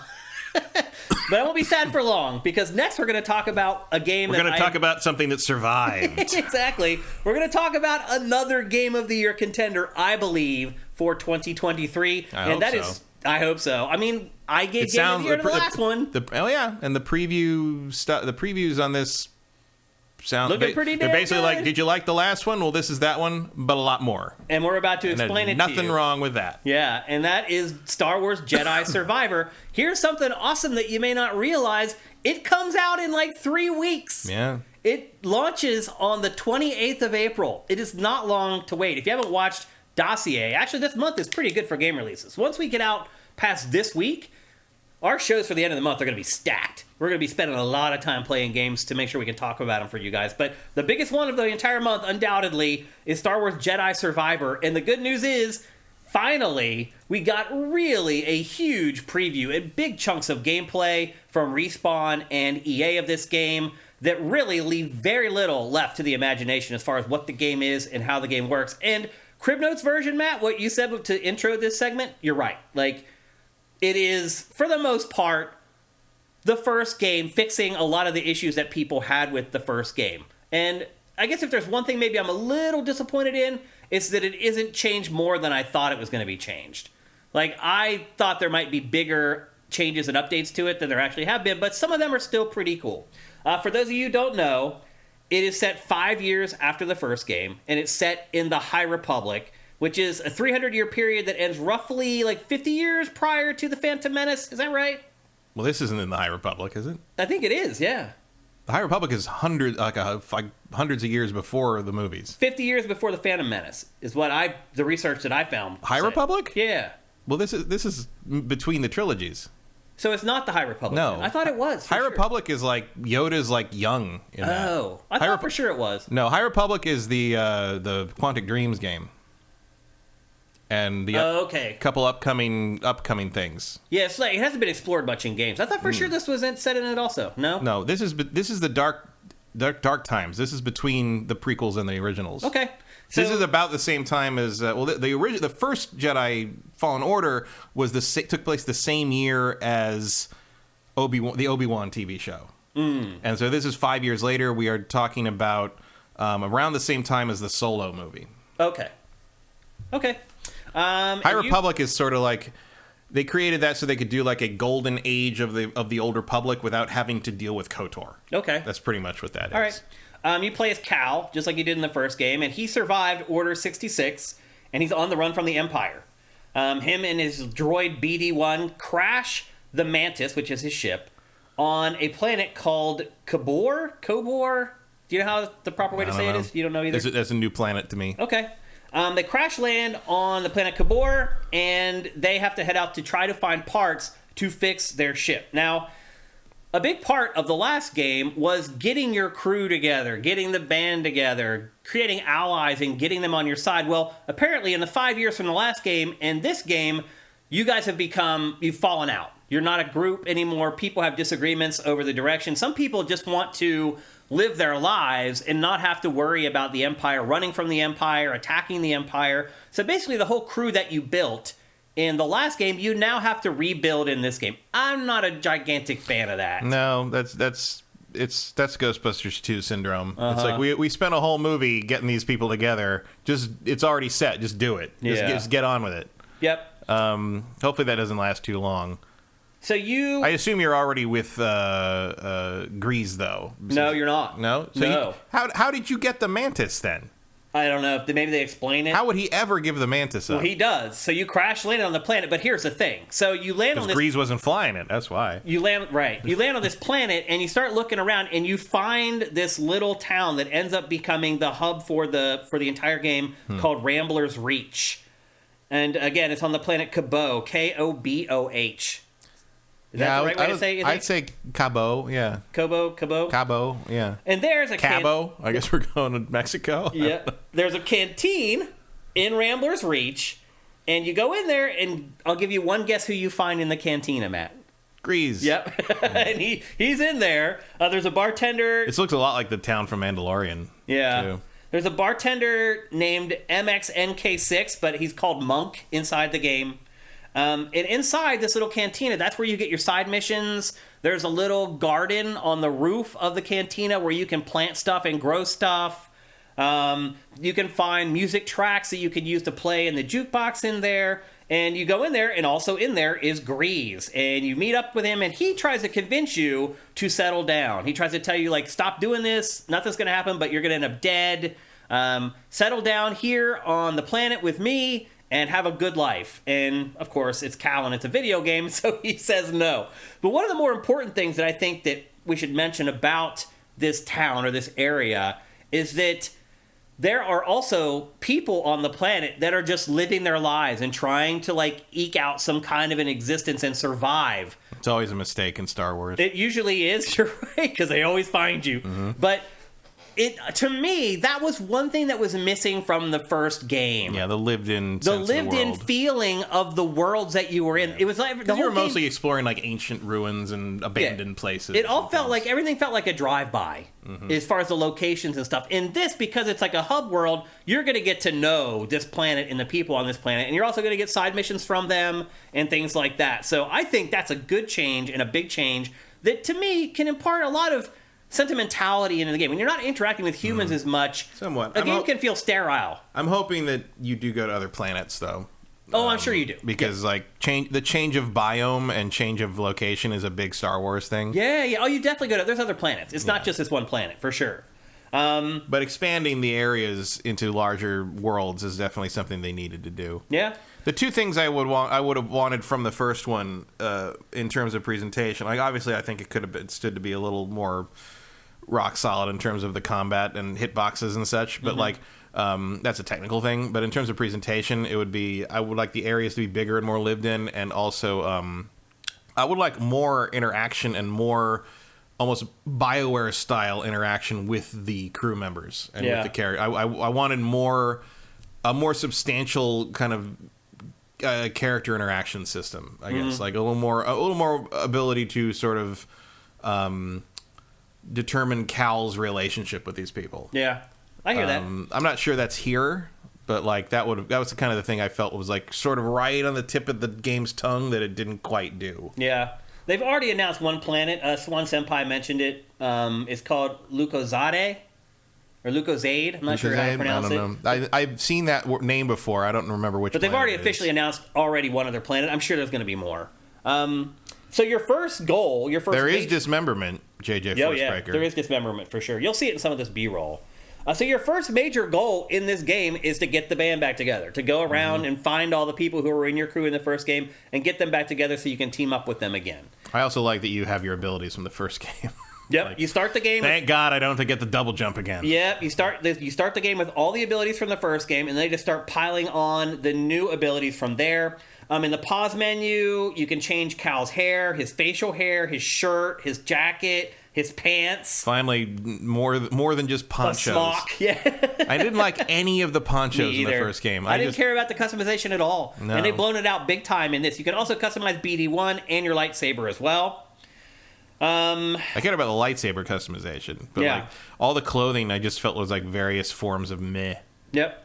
There are also, as I mentioned earlier, there are side missions that you get from people in the cantina and some of the general citizens that you come across. Some of the side missions that Respawn mentioned at the preview event.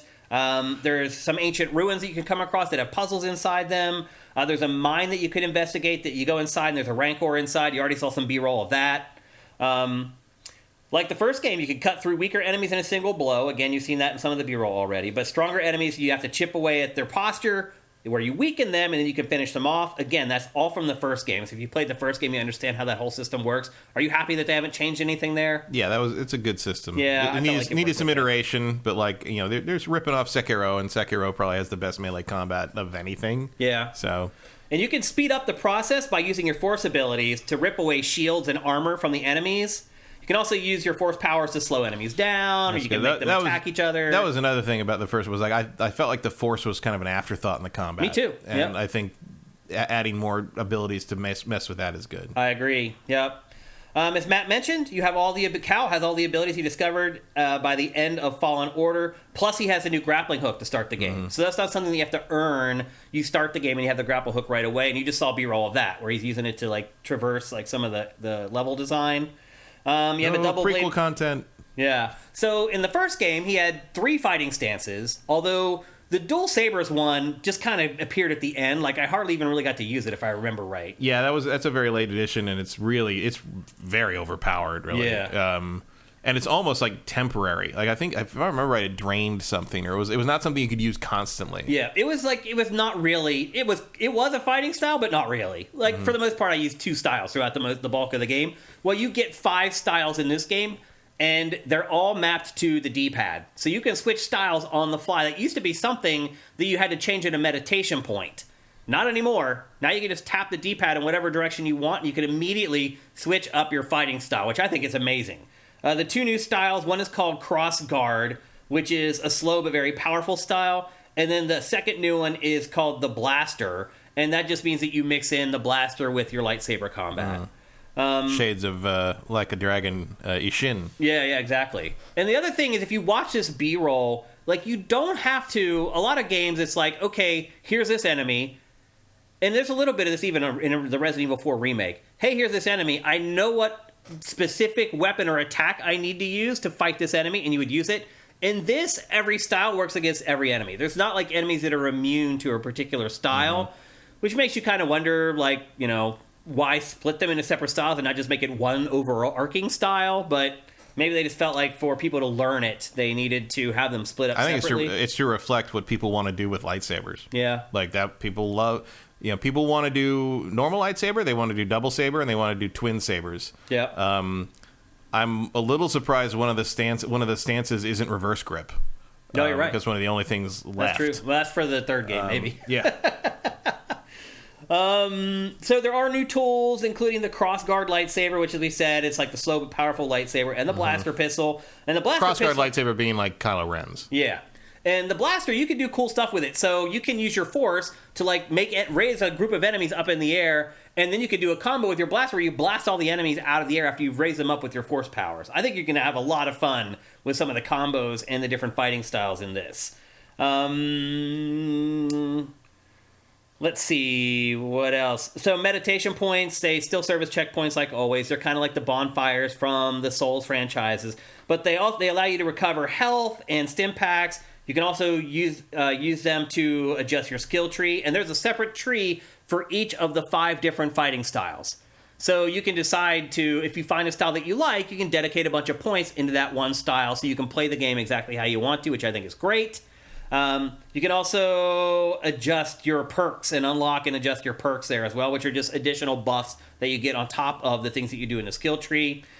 When you die, and this is also from the first game, when you die, the enemy that you killed, it glows yellow, and if you go back and hunt them down, and I don't think you even have to kill them, I think you just have to hit them. You just have to hit them, yep. And then you get all your stuff back that you lost when you died. So you need to track them down, the enemy that killed you, to get all your gear back. As I said, progression goes across 5 different skill trees, 1 for each stance. There's a new perk system that allows you to further augment Cal's combat abilities. Again, you tweak all that stuff at the meditation points. And Respawn said that it's possible to earn enough skill points to unlock all of Cal's skills. So you're not going to get to the end of the game and be like, oh, I never got to that. Like, there's enough, he said, that when your first playthrough, you should be able to unlock and use them all. But as I said, you can also choose to just specialize in one specific playstyle if you want to and spread your ability points across all the different disciplines. And then probably the biggest new ability that you're seeing right now is the ability to tame and ride mounts. I never did that.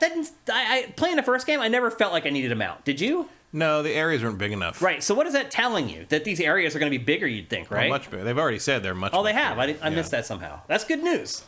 Generally, as long as they're actually curating the stuff that they're building and they're not using the Unreal Engine 5 auto generator. You can already see that, like, there's no areas in the first game as expansive as some of these open fields he's in. Yeah.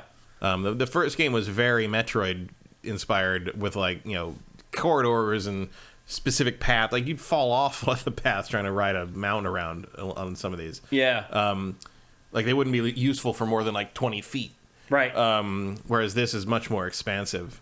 This seems to be drawing a little more from Zelda. Which fighting style are you going to choose, Matt? Single saber. Yeah, me too. I'm a traditionalist. I'll mess with the twin sabers. I am not a double saber person. Yeah. I mean, I think they're cool and all, but, like, A, I think they only look good in red. Yeah. And B, I just find them too slow and clunky for me. I'm more of an agility person in game combat stuff.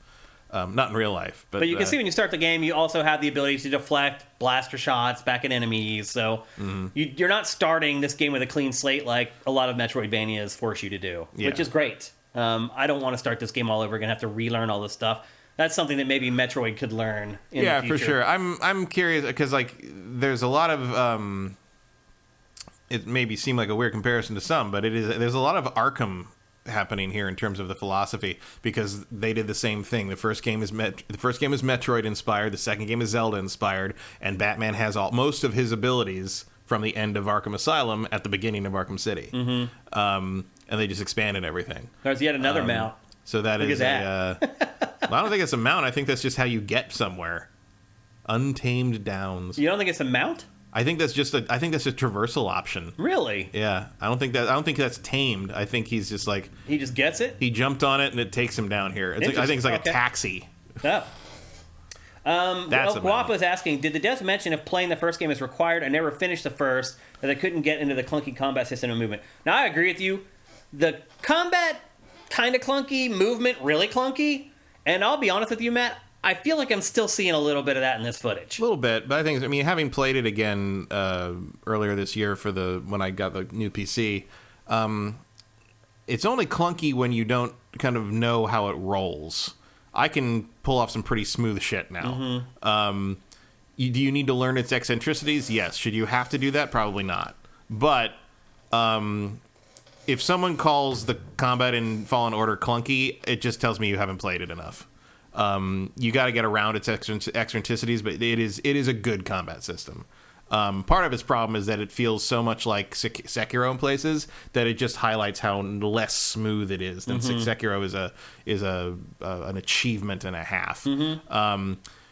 Whereas what you're talking about with the kind of the floatiness of the movement, like, yeah, that's an inverse kinematics problem, and it does seem to still be present here. I can't tell how much of that is the actual how the game's going to feel, and how much of it is just how they mocap whatever I can't remember the actor's name. Yeah. He runs weird. Like, the guy runs weird. He ran weird in the first one. He's running weird in this one. I don't know. How can they not fix that? I think it's just how he runs. They want him to run that way? I think it's how he runs. So Stig at Respawn. That is a choice. Yeah. You want to look like the weird that one guy from Horizon with the big mutton chop mustache. Right, you can do that. Yeah. So Stig at Respawn, he's put out some statements about this, and he basically said the first game was like they were just learning on the fly. I'm sure. And they're shocked that they ever got the game done and that like it was as good. And he's like, now we have all the basics down. We can focus on the creative part of the game instead of getting the nuts and bolts right. So I don't know what that means as far as how they've tweaked the combat and the movement. I still think the combat still looks a little slow and awkward to me. And I would agree it felt a little off in the first game, but like you, the more I played it, the better I got at it and the more I understood it. But it's not like a Ninja Gaiden or a Devil May Cry. There's a little bit of a disconnect still, I feel, or at least in the first game there was, between me playing and what I felt in my hands. So hopefully that's something that they've smoothed out. People are asking what planets you would like to see. New ones. Yeah, just any new ones? Yeah. You don't want to go to old standbys or No, classics? I don't want to go to Tatooine or Dagobah or anything. I want to see new planets. Yeah. I always want to see new planets. That's why I'm excited for Starfield. I want to see new planets. Oh, so even just new planets in general. Yeah, I like seeing new worlds. Gotcha. That's the interesting thing. And Star Wars obviously can do pretty much anything because it's fantasy. So none of the planets even have to make any fucking sense. Yeah. And I like that about it. Yeah.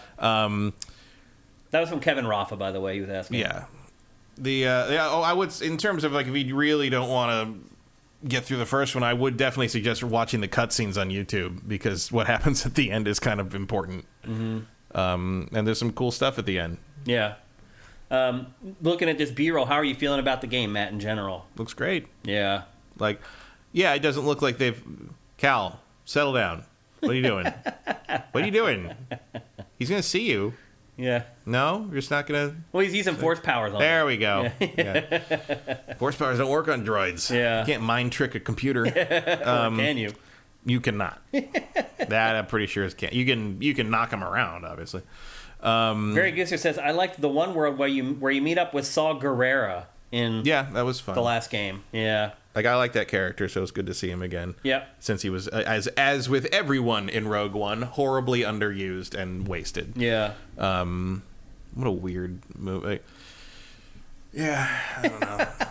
I loved Andor because it finally did that character some justice and sort of accidentally revealed that Cassian Andor probably should have been the main character of Rogue One. Absolutely, yeah. To me, he kind of was, I'll be honest. I mean, he's well, that's the thing is, like, Jyn Erso doesn't do anything in the first two acts of that movie. She just sort of reacts to things, and that's not a main character. Yeah.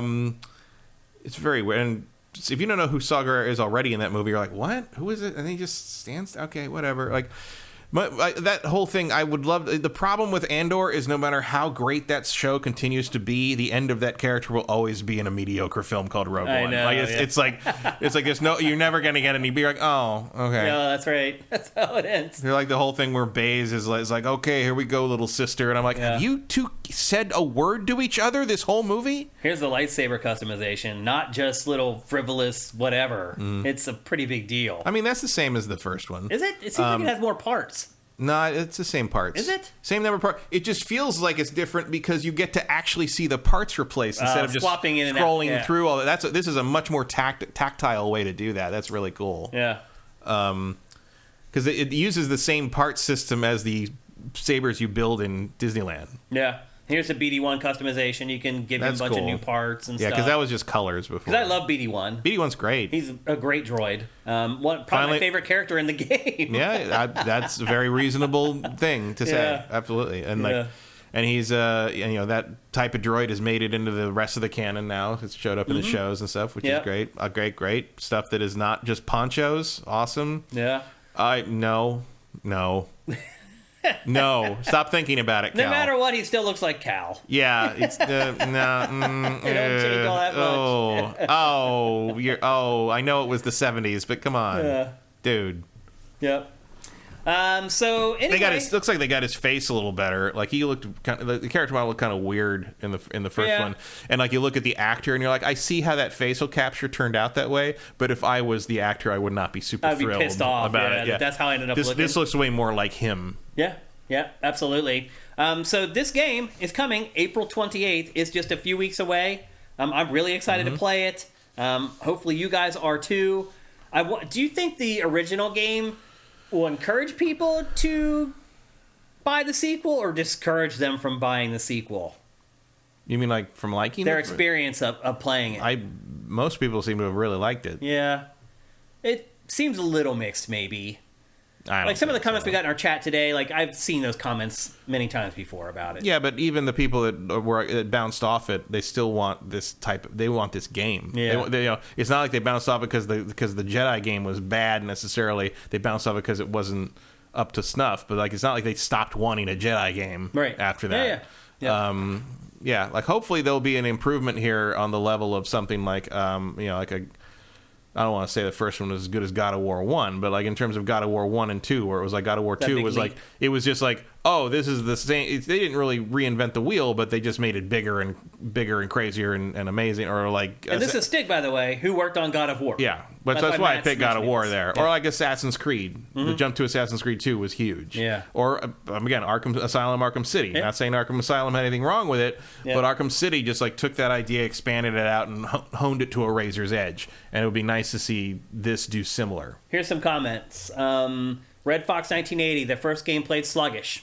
I could agree with that. There he is in there. I mean, it's a very difficult thing to balance when you have inertia on a character's movement startup. The Witcher 3 struggles with that in places too, where it's like you don't want the character to suddenly just start moving and be so snappy to control like that, but if you make them too, I could feel it in my hands right now. If you make them too like subservient to the animation cycle, they're gonna feel a little loose, a little loosey, a little gooey. Yeah. Vortex Complex first game wasn't perfect, but it was damn good. That's where I come in on the game. Very Gooster. The other thing it needs that the first game didn't have is fast travel, which is I understand it does have. Yeah, actually, does it? I think they said it does. I hope to God they it better. It better. I thought as soon as you picked up Marin, I thought, okay, she's like the weird witch, the Sith witch. I thought she was going to teleport me to all the meditation spots. Yeah. And then they just don't. Yeah. And if you miss like one thing in the back of that one world, you got to traverse the whole fucking. It's a huge. And then you got to go all the way back to the shit. There's a couple times when I was like doing like kind of cleanup, like collecting all the collectibles at the end, where I just like stopped for the day because I'm like I was going to have to find my way all the way back to the ship. Yeah. And I'm like, I'll just do that tomorrow. And like that shouldn't happen. Very Gooster says I put Fallen Order on easy and had more fun. Okay. Yeah. Andy T. Monahan, the technical issues in the original almost helped its popularity in a weird way because there were some goofy bugs that had there were some viral videos. Yeah, unlike Last of Us, the bugs didn't ruin anything. Yeah. It was just sort of like, oh, that's weird. And Talimper says the map was real bad, and that's one thing. Yeah, the map was very hard to read. It was hard to read, and that is one thing that they worked hard on for the sequel. It should be vastly improved. That was a big issue. Review group says Fallen Order was a mediocre Metroidvania. Yeah, I would say it's better than that. I would say it also came out in a really bad year for video games. Because it was my Game of the Year, but I didn't feel good about awarding Game of the Year to it. I would normally not give Game of the Year to a game that had that many issues, but it would have been in the running for me, but I gave it to Sekiro. Yeah, which makes perfect sense. Yep.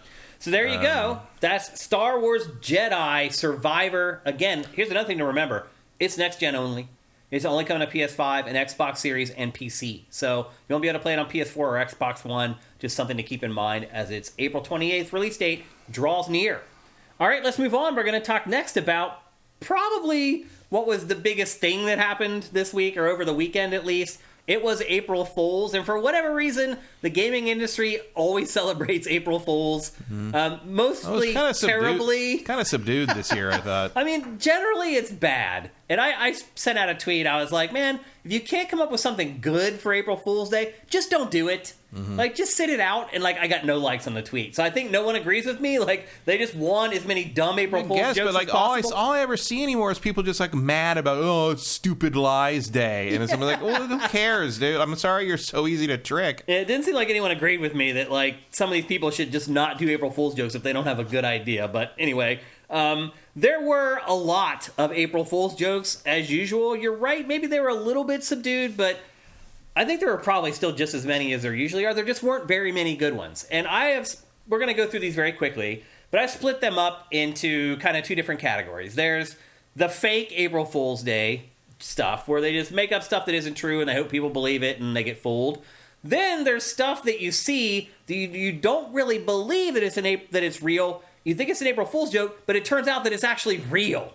And there were 3 gigantic ones this year that we'll get to in a minute. First, we're going to go through the ones that were just basically lying or jokes. The first one is the Razer Razor. Did you see this, Matt? I did see that. So it is a mouse that doubles as a razor from the company Razer. Surprising. It's kind of surprising they haven't made this joke already. Yeah, it is a little. It's like, man, where have they been for the last, 15 or 20 years? Because Razer's been around for a while now.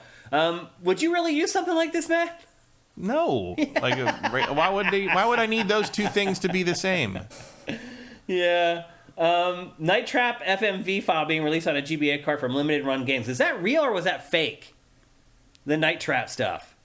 I think that was real. Was it real? That was one of the real ones that you didn't believe? I think they're making it. It's like sometimes these jokes become so popular that companies make them real, like the Tauntaun sleeping bag. Oh, right. Yeah. Or Dead Souls, the Yakuza game. Right. That's the third category of April Fool's joke. The one that starts as a joke and then becomes real. Yeah. I don't think there were any. Well, we don't know yet, I guess, whether any of these are going to end up being real. I kind of doubt this one. I didn't see anything take off, really. Yeah. But and then there's no way that razor could get you that eyebrow shape. Yeah. Like, that's not like you used something else for that. You at least put those through a comb to make sure you didn't shave them completely off. That doesn't work. Yeah, I mean, on the clever scale. And now, like, all your hair is all over the fucking desk, and it's all clogged up in the thing. Like, did you even rinse that thing? Like, how do you do that and then use it? None of that makes there's no way you can make that. On the clever scale, I'd give that about a 5. Yeah, that's out of 10. Fine. I mean, the joke is right there in the name of your fucking company. Yeah. IGN's joke this year was that voices from the Super Mario Brothers movie were going to be put into Mario's games via Nintendo Switch Online. Not a good one this year. IGN's had some good ones in the past. It would have been this year. It'd been funnier if it had been closer to when the trailer debuted and people were still screaming about Chris Pratt. Yeah. But people have just sort of adjusted at this point. No one cares. Yep. And then Rocket League had one that I just stumbled upon because over the weekend I played a game. And how the chat works in the game is you just tap the D-pad in directions to send out chat messages. And if you did that, it was a Rickroll. When you would tap, normally you tap, you can set it up however you want. But for me, I tap left twice. That means good pass. Like, if you would tap left for good pass, it would be never going to give you up. And if you tap for good shot, it would be never going to let you down. And all the commands had the words from the song in it. And it was, at first I thought it was really dumb. But then people started, figuring out what each one was and started using them in the context of the game, and then it became funny. Mm-hmm. If people really screwed up, people would find the exact perfect line from the song to use. it became funny. It doesn't sound that funny. I actually thought it ended up being funny in practice. Or it was funnier in practice than it was in concept, I guess is the best way I could put it. Overwatch 2 did a bunch of arcade mode like stuff but it was real. It was actually inside the game, which is cool. And then Baldur's Gate 3 did a rolling cheese wheel. Did you see this one? It's just so weird and avant-garde that I thought it ended up being one of the funnier and more clever ones of all of them. The Wheel of Fate has chosen a new champion. Are you Gouda enough? And then there's just this cheese wheel that just rolls through the game. It's just so I think that's a reference to something. It is, yeah. I don't get it because I haven't played Baldur's Gate 3 yet, and I haven't played a ton of Baldur's Gate, to be honest with you, to know if maybe it goes back. I'm not sure if it's Baldur's Gate or if it's just D&D. Yeah. The rolling cheese wheel. Yeah, I don't know. It's like a D&D meme. Legendary. Yeah. It was definitely off the cuff and bizarre, so I thought that one was pretty clever. And then HyperX did a fake ad for a new headset called the Cloud 20 that sprayed water in your face. They didn't make a video of it, though, which is a shame. It was just like a little GIF that they had on their Twitter feed. But I thought that was pretty funny. It would have been better if they actually had done something with it. And then Disgaea had a fake dating sim. This is the oldest, most worn out April Fool's joke of them all. The franchise turned into a dating sim. There have been probably 12 of these throughout the years where there's this franchise you never would guess would have a dating sim, but here it is. Yeah. Now it's a dating sim. The irony is that sometimes I think these dating sims would be more popular than the main games. Yeah, it might sell actually better than Disgaea. If Dragon Age 4 doesn't sell, do a BioWare dating game. Yeah. I promise you. I promise that will sell better than Mass Effect Andromeda at the very least.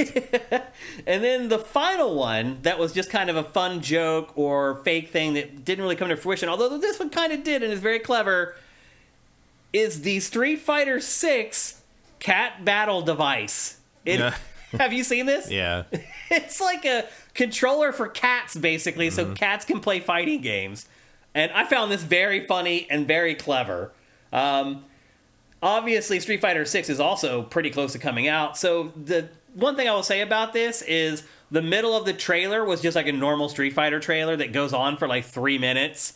I've chopped all that out. I only have the intro and the outro here, like cut together, because otherwise and I get it. It's like the whole objective is to try to sell more copies of Street Fighter 6, but I would argue that like they would have got better traction if they just had this and they didn't have because it literally is like a normal trailer. Like here's this mode and here's that mode and it has this and it has that, and then it gets back to the fun stuff here, which is actually really freaking funny. So I thought this was probably the best one of all the jokes that were. I have a question actually. Maybe if you can't answer it, someone else can.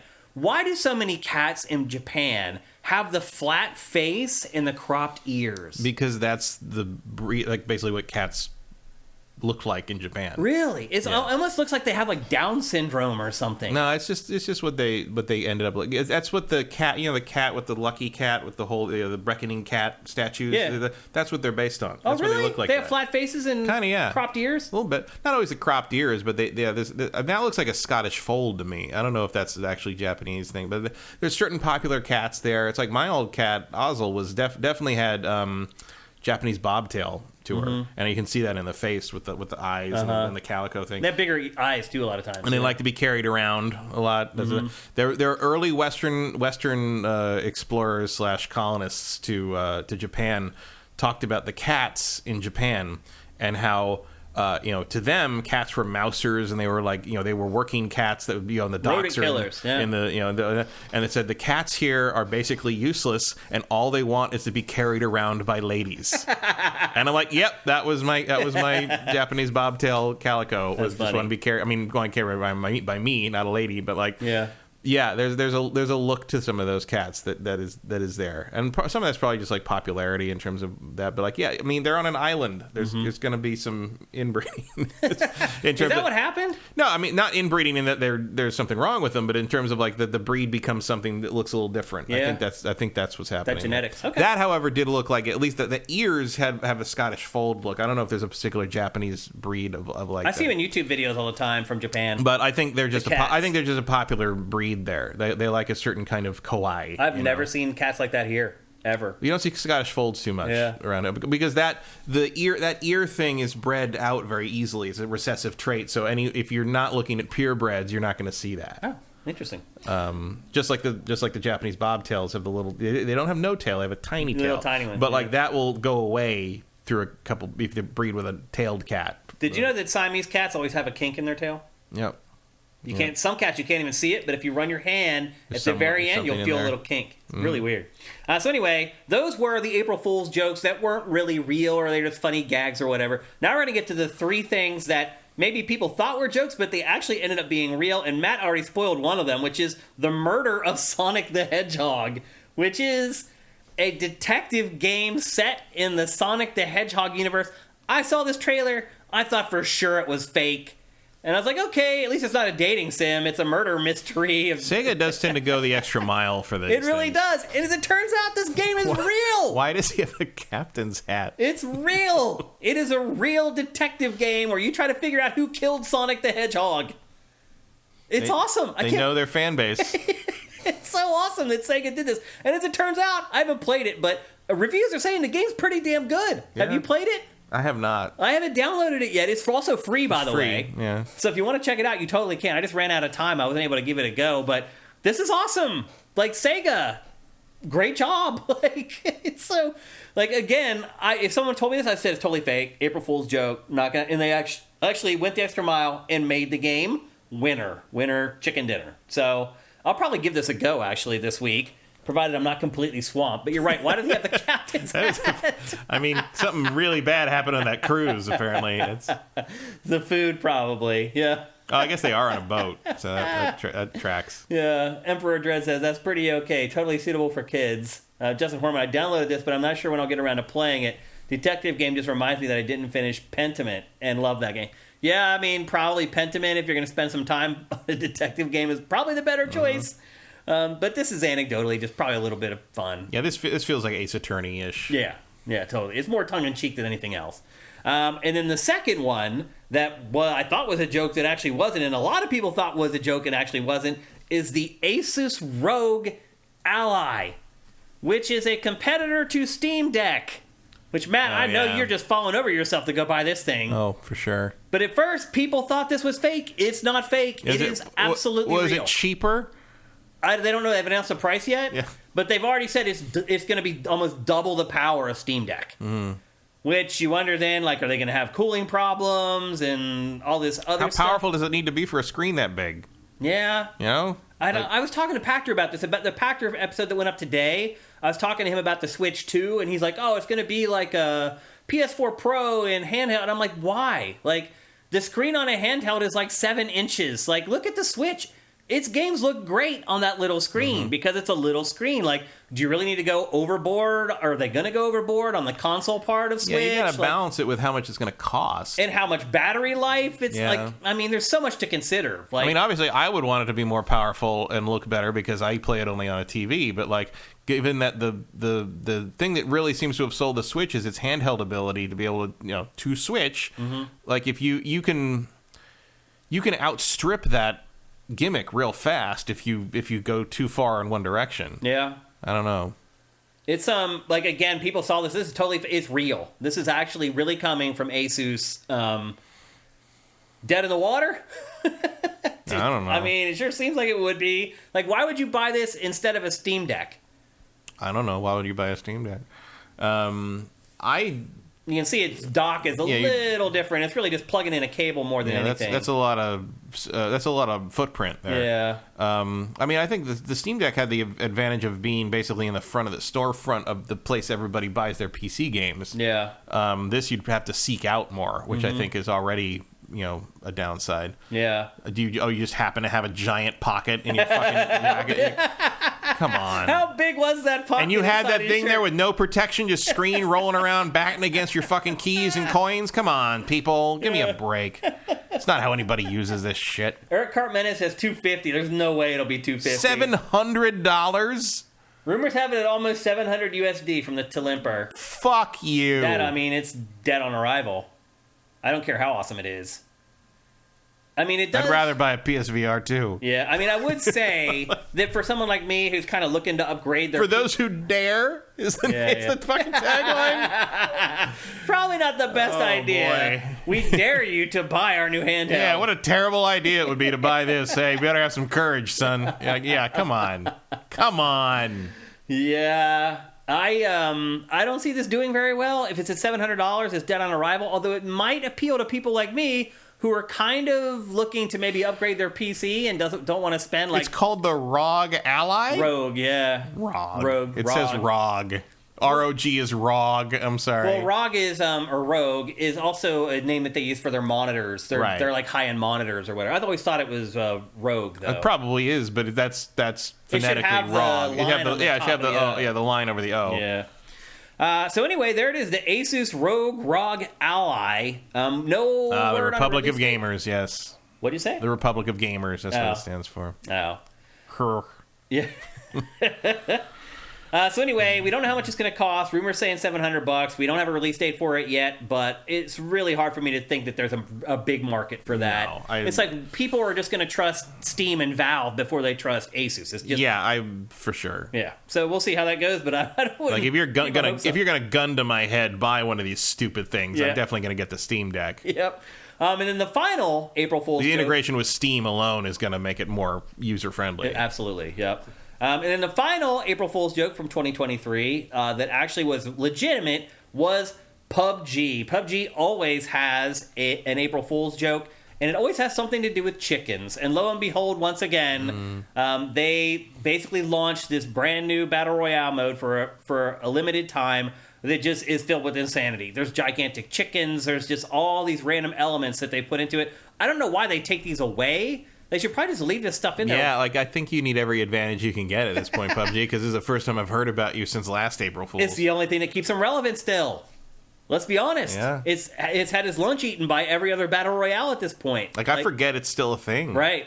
And it used to be the only thing anyone ever talked about. It was huge. I mean... want to talk about things you never think can fall and then are suddenly irrelevant. One. But you know what? Player Unknown, very, very wealthy thanks to PUBG. He's made his money for sure off of this idea, which is great. Because a lot of times people who come up with this stuff aren't the ones who make all the money off of it. And in his case, it did work out that way. He is rich beyond his wildest comprehension thanks to PUBG. But you're right. It has become basically irrelevant. And the only time we ever talk about it anymore is on April Fool's Day. Literally, the only time we ever talk about PUBG anymore is when we talk about gaming April Fool's jokes. So there you go. That's at least what I think are the only April Fool's jokes worth discussing. Did you see anything out there that, even outside of games, maybe? That they're just like weird, not like things that had effort put into them. Just like, oh, here's a shot of the guy who used to play Foggy in the Netflix Daredevil. He was on set yesterday, but it's a shot from the old Netflix Daredevil set. Right. It's like they're just trying to trick people. Yeah. Those are the lamest ones. Yeah, I didn't see anything particularly clever. I was going to pull an April Fool's joke on my wife, and I got to the point where I was about to do it, and I just bailed. I'm like, why am I going to try to manipulate my wife for a laugh? And I just didn't do it. And then the next day, she was like, what happened? Because I told her the day before, I'm like, I'm going to get you with an April Fool's joke tomorrow. She's like, no, don't do that. And so I didn't. And then the next day, she's like, what happened to your April Fool's joke? And I was like, I had pity on you. Got ya. I was like, I had pity on you. There was one I saw as a board game one, but it was like one of the major YouTube channels like did a fake video of like, oh, we're partnering up to make a gaming table, but we're making it out of, it's called Folded Space. They make inserts for organized, but they use foam core. So they actually built a gaming table out of foam core. Oh wow! Which is funny because it would never hold anything. It's too weak. But it was, they did like a whole ad for like the Folded Space Dice Tower gaming table, which is, it's funny if you've ever handled the Folded Space stuff and it barely holds together as it is. That is a funny idea. And they put the effort into making it. That's the thing. Is you always want when they put the effort into doing a physical thing or making the video or doing it's like, okay, you plan this out, you spent a couple weeks putting this together and editing it and producing it. Like, I appreciate that. It's not just like some dumb lie that they hope people fall for. It's like somebody they'll be like, oh, so and so bought blah blah blah, like PlayStation. Like when I was rock star. When I was a kid, I remember... No, no one's ever going to believe that. When I was a kid, it used to be things like oh, go in and, your grandpa's a big 49er fan. Go in and tell your grandpa that Joe Montana died. Right. And it's just like you think now, you're like... Ruin Grandpa's day. Why would you do that? Like... It makes someone miserable. That's why I bailed on it with my wife. Yeah. I'm like, why would I do that? Why would I make her feel bad? It's just pointlessly mean. It really is, yeah. I don't know. I didn't really see any good ones out in the wilds either. My favorite game one of all time is still Shenlong. Yeah. But kind of started... Akuma exists because of that EGM April Fools. Yeah. I mean, EGM had the best April Fool's jokes back then. They actually come up with stuff that you would believe. Yeah. I mean, there were people in the arcades trying to do that for months after that. And they wouldn't believe you when you said that it wasn't real. They're like, no, I saw the pictures. I'm like, the pictures are part of the thing that isn't real. Back then, though, people thought they saw a picture of something. I mean, let's be honest, Matt. There are still people today that think if they see a picture of something that it's real. Yeah. They're just that gullible. Yeah, and people, I remember... Because one of the thing about the IGN or the EGM Shenlong thing is you had to get to the end of the game without ever being touched, perfects all the way through, and then you had to lose to Bison on a draw. Right. So you both draw 3 times in a row, which is impossible. And then but the thing is, that requires it to be played single player, and people would come into the arcade I worked at and try to do it, and other people come and want to play, don't play me, I'm doing the Shenlong. Yeah. That's not a really. One time, this one guy who just would not stop trying to do that. Everybody else wanted to fucking play Street Fighter, and the biggest guy, Zach, just picked him up and threw him out of the store, and we all went back to playing Street Fighter. All right. So there you go. That's April Fools in the gaming industry for 2023. Next up, we're going to talk about a game that Matt has been playing this week. Another Metroidvania, basically, in today's episode. It is a game called 9 Years of Shadows. Mm-hmm. It plays...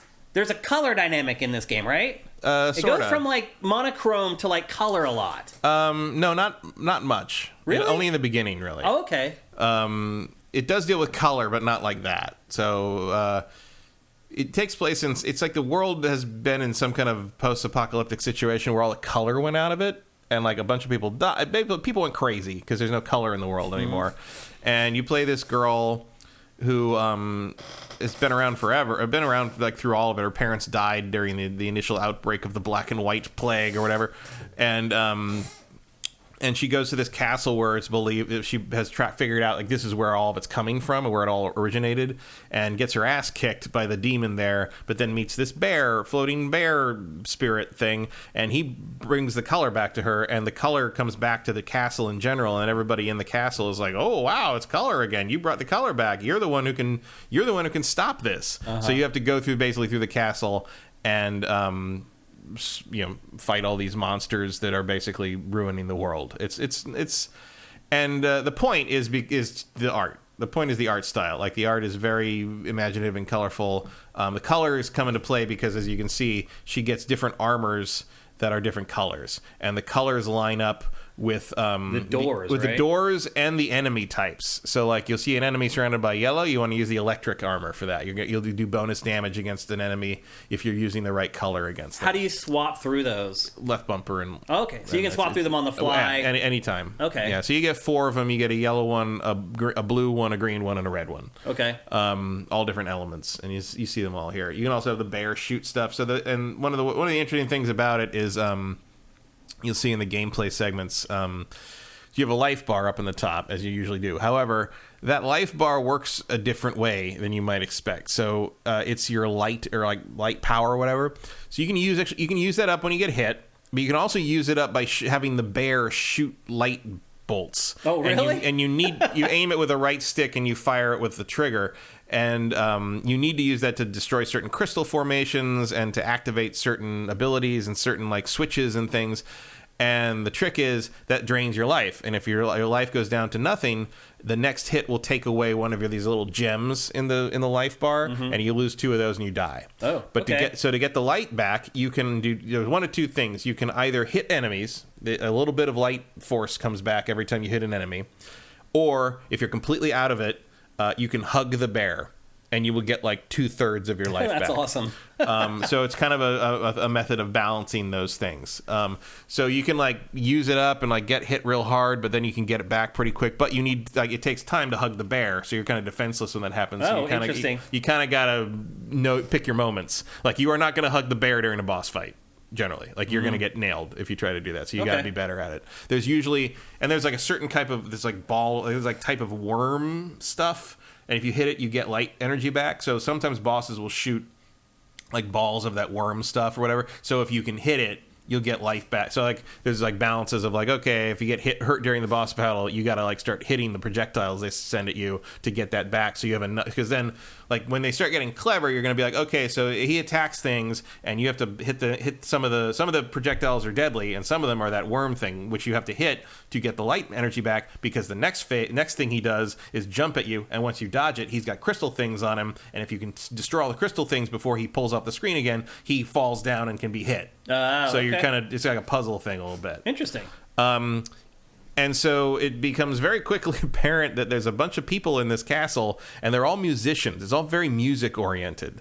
There's stages that you come across where there's people performing. Yeah, and they're in like the middle of the map is this stage, and as you rescue people, musicians, they go back and they like basically are preparing to play a concert. The guy who upgrades your equipment is like the saxophone player. Everything is music. Your upgrades are all done through different colored musical notes that you gather around the castle and stuff.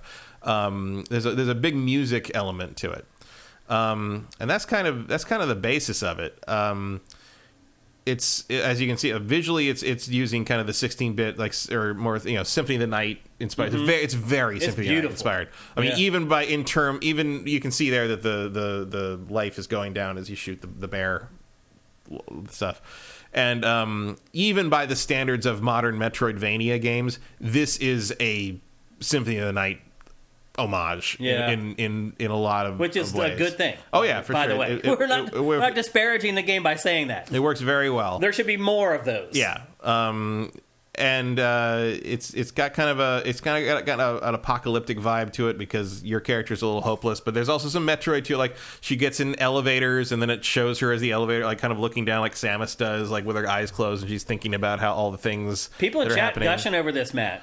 It's very nice. Arrow Dolls said he found it by chance on Steam's front page and bought it almost instantly. Lots of people in chat saying, I've never seen this before, I'm buying it like right now. So there's one caveat.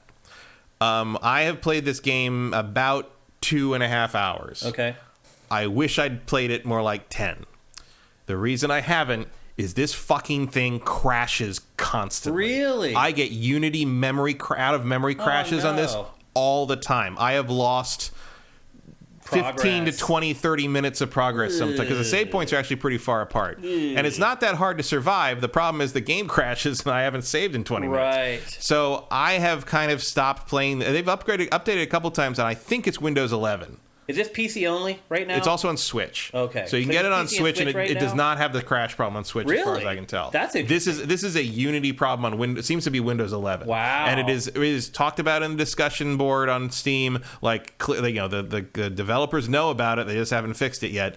And it just happens constantly, and I had to stop. I really like this game. It's really good. So you're recommending then, if you have a Switch, buy it on Switch? I would say get it on Switch, just because it doesn't seem to have the same technical problems, as far as I could tell from reading like online discussions. Have you got any updates from the developers as far as they have not said anything about the crashing? They've done an update or two, but it hasn't fixed whatever this is. And I've tried running it as administrator. I've tried Windows compatibility things. It just doesn't. It's always the same thing. It freezes and a little window pops up in the middle with a Unity crash handler thing, and then it goes away, and then the thing goes to black. Wow. And it's over. I have had that happen. I haven't seen a 2D game that more times than I can count. Years. Like 20, between 20 and 30 times. Jeez. And as a testament to the game that I keep trying to play. But wait, is that only for Windows 11? Because most people are still on Windows 10. I think it's probably a Windows 11 thing, because I know people who are playing it on Windows 10 and have not had this problem. Okay. They have some That's crashing. Important to I'm glad it has some day one crashes, but like I said, it seems to be Windows 11 specific. Yeah. Because even the people I know who have had a couple crashes have not had the crashes the way I do. They're always when they go to like save or like menu stuff or whatever. This thing just crashes on me at any random time. Like there's no pattern to when it happens. You see the Metroid-like map there. Yeah, and sometimes it happens like I've been playing for 5 minutes. Sometimes it happens after I've been playing for half an hour. I wouldn't play it at all if that happened. So I don't blame you. So if that ever gets fixed properly, Have you had other issues with Windows 11, Matt, in games? No? That's the only first one. At least that I'm aware that was a Windows 11. I mean, I'm still on Windows 10, too. Again, I do not know for sure it's a Windows 11 thing, but it seems an awful coincidence that the only people I've seen... It only has problems on Windows 11. The only people I've seen complaining about it are saying Windows 11. Yeah. Eric Carmena, Switch beats PC again. And you can see you have a backdash.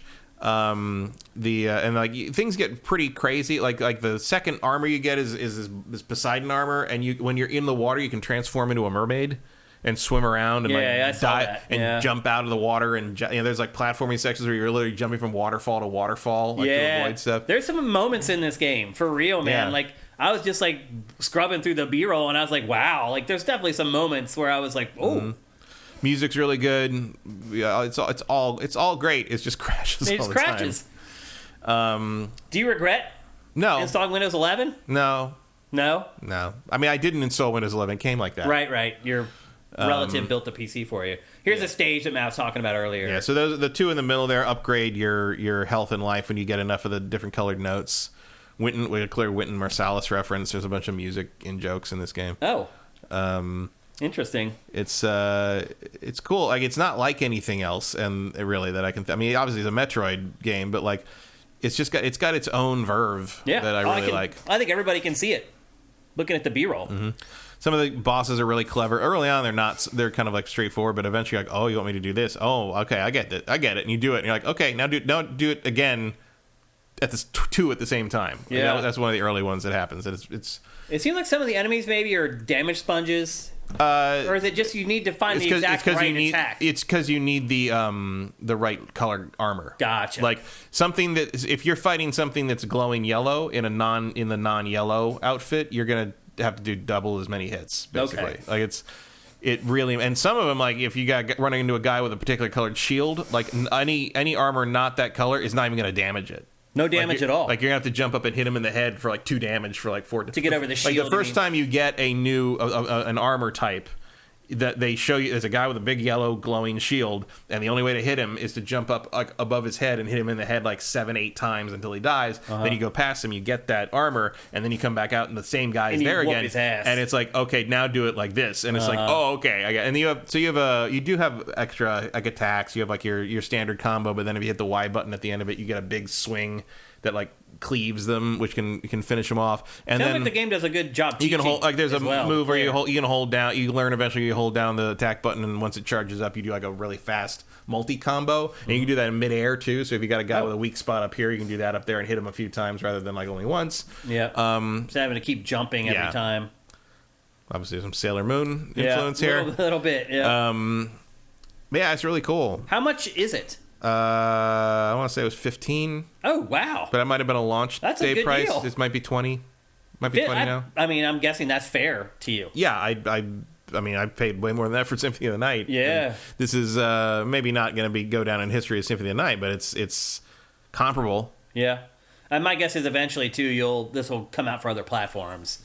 I would think so. There's no reason it shouldn't come out for everything, I would think. Yeah, it's built on Unity. It's not hard to get it on other platforms as well. But right now it's only PC and Switch. Yeah, I imagine that's more team size than compatibility. So you would say, I'm guessing, hold off on buying it on PC, but buy it on Switch if you can? Yeah. Or Windows 10, I mean. If you're on Windows 10, it seems to be okay. Okay. Also, Pharaoh Doll makes a good point. There are no you don't level up in this game. Like you get more items and you get more abilities, but it is purely skill driven. Oh, okay. Like you cannot over level your enemies. You have to be good. You have to be better than them. Yeah. I'm okay with that. Which I like. I appreciate that. So not super. But you get new abilities that just kind of level. That's the Metroid part, as opposed to Symphony of the Night, where if you level Alucard up enough, he can just steamroll anything. Right. Yeah. And that is not the case in this. You are always going to be challenged a little bit because anything can kill you in like 4 hits. It doesn't seem like it takes too many. No. Shots before you get before you die. And what happens when you die? You only go back to save points. You go back to the last save point. So there's no checkpoints. I don't think so. No, I don't remember any. I haven't actually died that much. I mostly just crash. And when you crash, you definitely go back to the last save point. That's for sure. So $15 or $20. Switch or PC. Yeah. Buy it on Switch if you can. I would say or go Windows. Yeah, I'd say go 10, Switch. I can't imagine Switch performance is going to be any different. Really, it's not a demanding game. It's just very pretty. Yeah. Oh, there's the attack. There's that like charge attack. Yep. So, and that's the stuff up top there were the worm things that give you your energy back. Okay. So again, this is called 9 Years. Is it Shadow or Shadows? Shadows. 9 Years of Shadows. So I totally screwed up in the lower third there. It's actually 9 Years of Shadows and not Shadow, and it's available. It looks like it's already coming to PC and Xbox eventually, or PS4. Yeah, and Xbox. I think it is. I think so. It's only, as far as I know, it's only Switch and PC right now. And those other platforms will follow later on. So. But it's something to put on your radar, at least. Yeah, absolutely. And I'm always game to get turned on to new Metroidvanias, and I think most people are as well. Mm-hmm. So this is the Metroidvania episode. Yeah, I know Metroidvanias are kind of like done to death in the indie space, but like every once in a while you get something like this. And it's like, oh, that's all worth it. It's different. I could tell immediately as soon as I checked it out, it was different. Mm-hmm. And it's hard. That's hard. It's hard to find games that are different these days, especially ones that are built on an existing template like a Metroidvania. So, again, that's 9 Years of Shadows. Pick it up if you can. Our last topic is a game that I played a ton of this week, and it's a game that I typically do not play a lot of. And last year when I played it, I could hardly play it at all. And this year I had a breakthrough, and that game is MLB The Show 23. Matt, I don't know if you remember last year. I tried to play this game, and I could not hit the ball. I remember that, yeah. I could not hit the ball. I played it for an entire weekend last year. I could never make contact with the ball. And the first thing I'm going to say about this is... Oh, very Gooster, I will say, I think 9 Years of Shadows is better than Bloodstained. Oh! Whoa. What? Yeah. I like it better than Bloodstained. Partly because it lacks the levels, because it's more of a pure Castlevania. Wow. Those are some big words. The mechanics are much more interesting. Wow. I'm definitely playing it now because I freaking love Bloodstained. Okay. I like Bloodstained a lot. I just there's a snappiness to this game and a purity to how the combat works without the level stuff. Just pure like you can do this. Good luck. That really works. Okay, that's big words. I just wish it stopped crashing. Okay,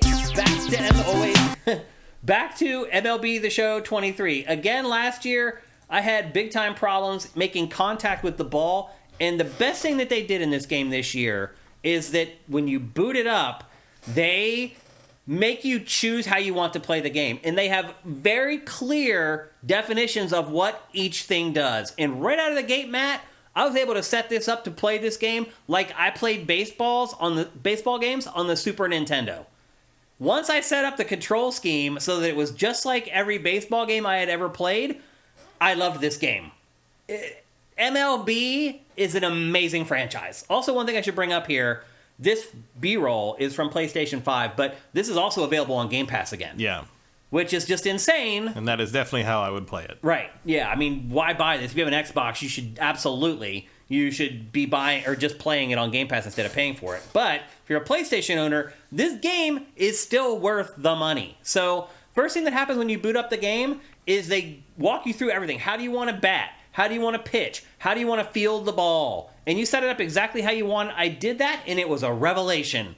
I love this franchise, Matt. It is really amazing. Like, once you get it to play how you are familiar with playing baseball games.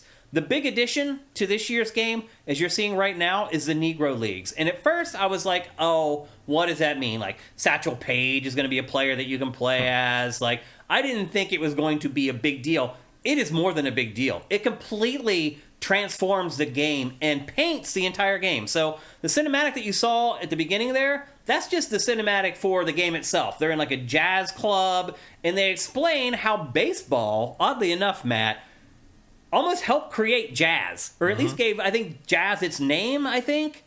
I had never heard the story. Yeah, it's all tied together. Yeah, and so I learned something, like in the opening to MLB The Show. And then... And that whole opening cinematic is sprinkled with the Negro League stuff, and then you actually play the Negro Leagues mode. And it is amazing! So you get to play as these legends. Some of the Negro League players did make it into MLB eventually. Like 2 or 3 of the biggest ones, but most of them didn't. But all their stories are incredible. Like, all of them. Like, just the Negro Leagues in general are the story behind it is amazing.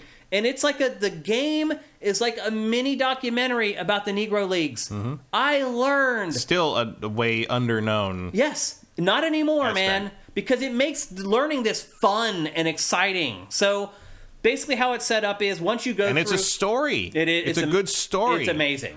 So, I am conflict shocked. in baseball. Who knew? I am shocked how much this game has affected me. Yeah, I didn't know like until very recently that they were really leaning into. I thought we were going to add the teams or whatever, the players, but like the fact that they turned it into kind of a campaign, is a whole different thing. So the road to the show is still there. You can still start out as a major league player and make your way to the big leagues and blah blah blah. But this is like the second campaign mode now, and how it works is, after the initial introduction where they explain to you what the Negro Leagues were and like who the key players were, then you can choose from 8 different players that were the legends of the Negro Leagues.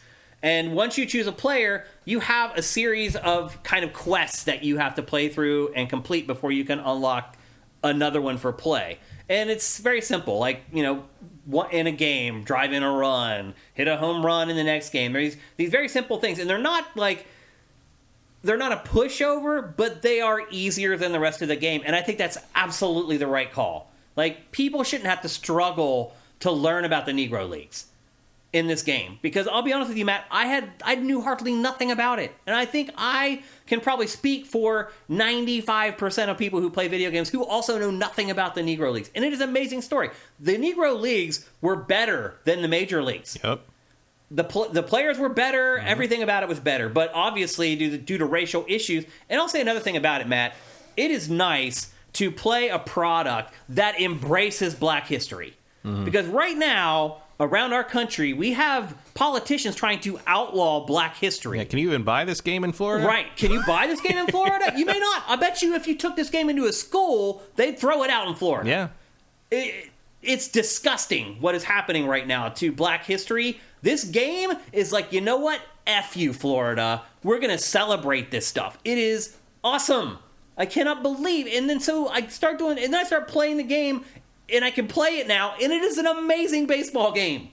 Have you ever really got into MLB The Show before? Yeah, I played it. There was a period of time where I get it every year and play the Road to the Show thing. It has never happened for me. And now that I've got the control set up to where I can play it, I love it. Like, I don't really even like baseball that much. Like, I never watch it on TV. Like, when I was a kid growing up, I played 4 sports. Baseball was actually my best sport. And I also enjoyed playing baseball the most because what I liked about baseball was you never knew if you were going to be involved in the play.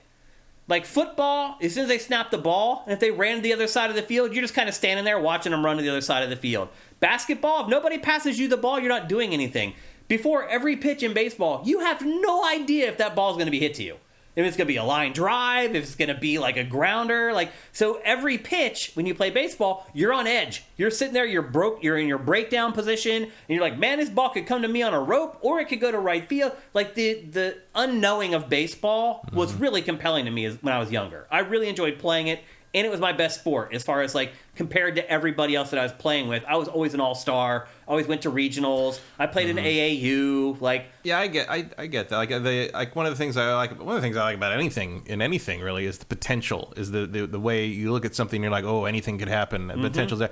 I feel that sometimes like playoff NFL games when I used to go watch it like Lawrence's house and stuff. Like that early, right before kickoff or right in the early first quarter, we're like, wow, anything could happen. Like we could go anywhere. Baseball does that every play, every pitch, and it's like I get and yes, it is slow and it can be boring. They are speeding it up. The other thing too is they changed it. There's now a pitch clock, so they can't scratch their balls for like 10 minutes anymore. And the bases are bigger. I did not see the pitch clock in this game. No. I don't know if it's hidden somewhere. I don't know if they didn't put it in. I never saw it anywhere. Generally, I feel like when you're playing a baseball video game, you are not delaying as much as real-life players do. You don't need it. No. But still, you would think it would be in there, right? Like, you'll see in the B-roll. I do not. If anyone sees the pitch clock anywhere in here, let me know. That might have been too recent to maybe. Add in. But maybe. It would be weird, though, because it's supposed to be this year, authentic, right? Yeah. It's already happening. Yeah, like the season's already kicked off, and they're already using the bases look any bigger to you? No. Not really. I think it's only second base that they made bigger. They're all bigger. They all made them a little bigger, yeah. It's home place not, though, for pitching purposes, I'm guessing. No, it didn't change the strike zone, but the bags are bigger. Okay. And they're only bigger by like 2 inches. It's hard to believe that you would think that would make that much of a difference, but apparently it does. You see some of those plays and inches matter. I guess it does, yeah. So this game is just loaded to the gills with modes. As I said, there's the Road to the Show, which is the normal campaign mode. Ken Griffey provides like the context, and like all the production values in this are just crazy. Like all the big announcers that they get to provide insight, it always actually matches up to stuff. One thing I would say is the commentary and the Negro League stuff did not always match up. Some of the stuff that they mentioned are things that are only relevant like now and weren't relevant back in the Negro League's time, so they didn't like rework some of the play-by-play stuff. Not a lot of Coke sponsorships back then. No. So that was one kind of thing that I noticed that was a little bit off. But otherwise, man, this game is just loaded. There's the Road to the Show. There's Diamond Dynasty, which is the online Dynasty mode. There's March to October. There's your typical franchise mode. There's the Challenge of the Week. There's the Moments mode, where they just set up these scenarios that you play through. There's Home Run Derby. There's exhibitions. You can just jump straight to the postseason. You can set up custom leagues. You can play online co-op. It is insane what is in this game. And I never cared about it before because I couldn't play it. And now that I can, I do care about all of it.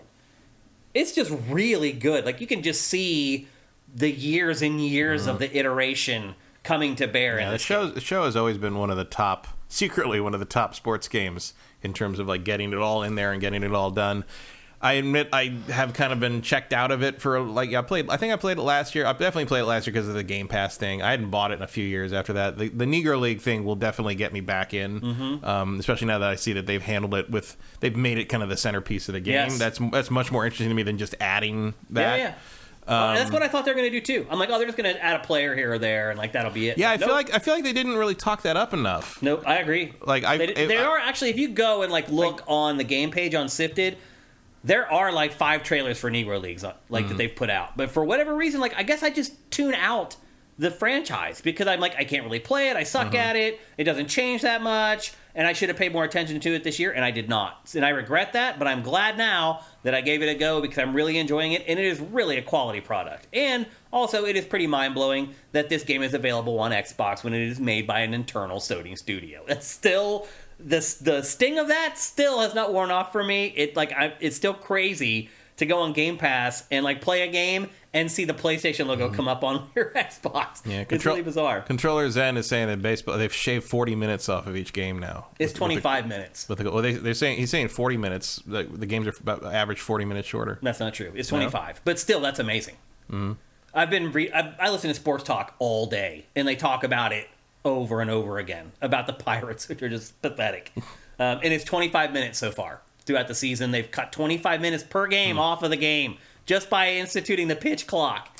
And there's only been like a handful of violations so far in the first 5 days of the season or whatever. The bases are 3 inches wider. 3 inches wider. 18 inches instead of 15. And it makes apparently a world of difference because the stolen bases are way up as well. 100 times or something? No, it's not 100 times, but it's a lot. It's gone up a lot.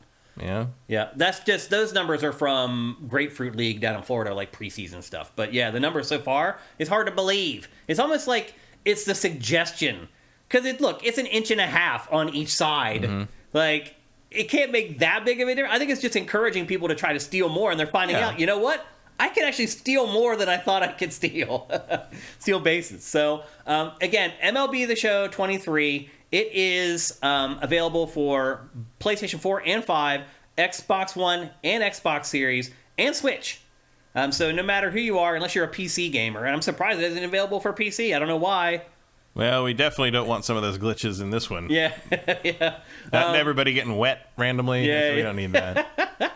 But it is really, really good. I'm really impressed with MLB The Show 23 and the Negro League stuff. Amazing. I wish more games did stuff like that, particularly sports games, went back into the history of the sport a little bit more. It doesn't even have to be about like Negro Leagues and inequality and stuff like that. Just, it's like, last week I was talking about how football used to be so different in the 70s with Terry Bradshaw and how much more violent it used to be. It'd be fun to see Madden get into kind of the history of the game and the different ways the game was played. Even going back to like the letter caps and the old days. Or just going back to where you could body slam a quarterback and not get a penalty. Yeah, I think there's absolutely, I think there would be absolutely interest in like an NFL decades mode where you kind of have those different versions of the game you can choose to play. Yeah, I'd love it.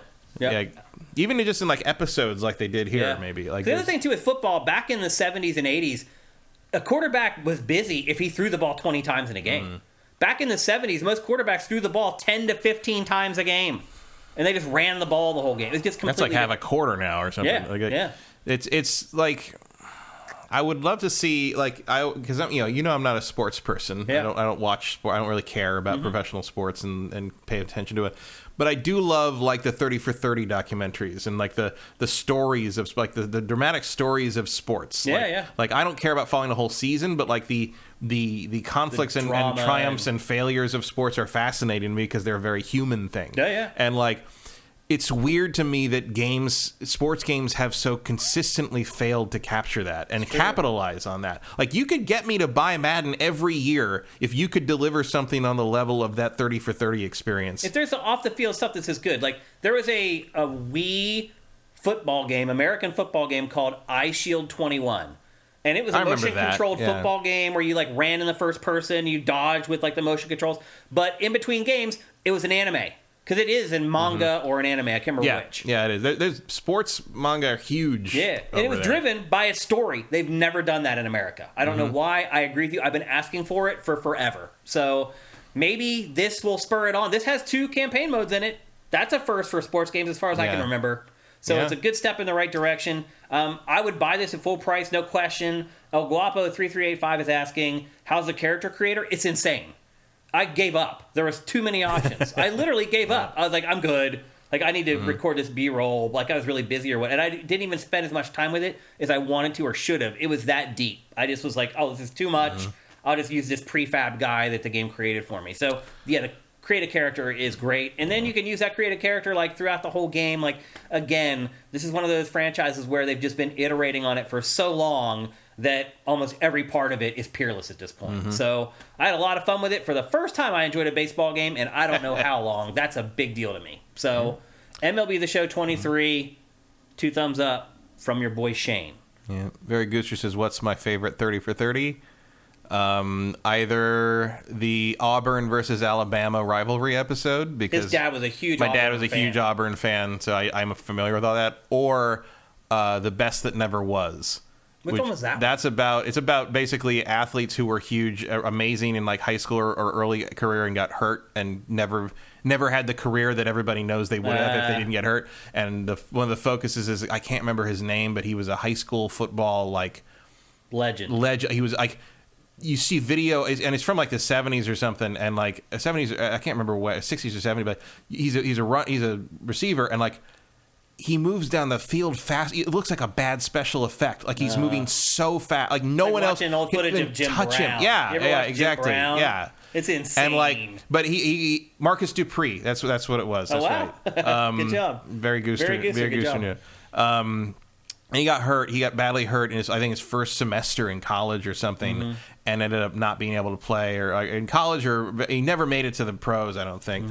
And they go find all these guys, and he's in his 40s or something now, and he drives a tractor is basically his job, and it's just and he just they interview him, and he's doing all right, but it's like you can tell this is a man who had to completely what he could have been. And at the end, they did all this research and found all this old footage of him from high school performing, and they show at the very end of the thing, they show it to him, and he's like, oh, I haven't seen this in forever. Cry. And no, he doesn't really, but you see him.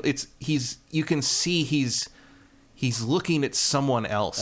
Like it's like that, but he's like, that was me. Like somewhere there's another timeline where he was going to be. He was he was a household name. Those documentaries are great, and it's just crushing. Like and it just ends with him. The last shot is just him watching, going like, wow, yeah, like and it's just heartbreaking. It's just those are really good. Like even if you don't like sports, 30 for 30s. Give them a watch. Yeah, because it's like as ridiculous as it can seem to that sometimes as like sports are people's lives. Sometimes that 30 for 30 drives home in a very different way that they're their life, and you forget what these guys and women are putting on the line every time they go out there and every time they push themselves to that limit. That's the part about sports that a lot of people who never played sports or don't enjoy sports don't get. Is what happens when you don't see them on TV. Yeah. How hard you have to work. Like, it's grueling. And it's like, people are like, these athletes, how do they make all this money? It's like, bro, if you went to college full time and did what these people were doing on the side, it's insane. Like when I went to Temple, like the basketball was a big deal there back when John Chaney was a coach. And the basketball players there, like they had to be at practice at 7 a.m. Yep. And they were there for 3 hours. They do class all day, and then they had night practice, and then they had to go to the gym that night and lift weight. Like they sacrifice so much that you don't realize. People who excel at sports, it's just a truth. Yeah, so. and like it's universal too. Like when I was in college, like I think my sophomore year, like we had like these dorms that were like, we had like a double and a single, and then on the other side of the bathroom was another double and a single. We shared the same bathroom, and the guys in the double across from me, they were both lacrosse players. And they get up at 6 a.m. every day and go out in the fucking cold and rain and freezing grass and play, and they come back all beaten up and all that. And one time we were sitting around playing NFL Game Day. That was when we almost failed our finals because we were playing NFL Game Day tournament all the for like a whole week. And I asked him like why do you do, like, it's lacrosse? Yeah. Like, why are you doing that to yourself for something that's never? He's like, I don't know any other way to do it. Yeah. And I was like, wow, like that, and that stuck with me for it's but that was a quarter century ago, and I still remember him saying that. Yeah. The two things I remember that guy saying is that, and one time during NFL Game Day, he just turns to me, goes, all right, two cannibals are sitting around eating a clown, and one of them just says, "But something tastes funny to you?" And like the joke isn't funny, but for whatever reason, the way he just turned to me out of nowhere and says, "All right, two cannibals are sitting around eating a clown." I'm like, that was what I laughed at. Yeah. Was just like the last thing I expected was that joke. And that casual delivery of that. He's like, "You're laughing. How come you laughed before the joke was over?" I'm like, "Because that wasn't the funny part." All right. Well, there you go. That's MLB The Show 23. As usual, I don't like to spend a ton of time on sports games on GameFace. I totally get that a lot of you guys aren't into it. But I think MLB The Show 23 is an exception that you guys should have on your radar. So there you go. Everybody's talking about the best 30 for 30s now. No. And it is true. Very good. I remember where this was when that happened feeling. Yeah, I get that. I still remember where I was when I saw Gibson hit the win it for the Dodgers that time. My dad was in my room watching that baseball game, and there was a certain point where I was like looked up from whatever I was doing, and I was just like watching that, and and that happened, and he was like, you just saw history. Yeah. You just saw something you're never going to see again. And he's right. That replay, still seminal. Yeah. It's used all the time. And I like that same thing. I can't remember what date it was, but there's the one episode that's just about the day OJ went on his run, and like 5 other things happened that day in June. Right, yeah. In 94 or whatever. Yeah. I was like, that what a great series. Yeah. You guys should watch it if you can. All right. We got to get back to video games here because it's time for...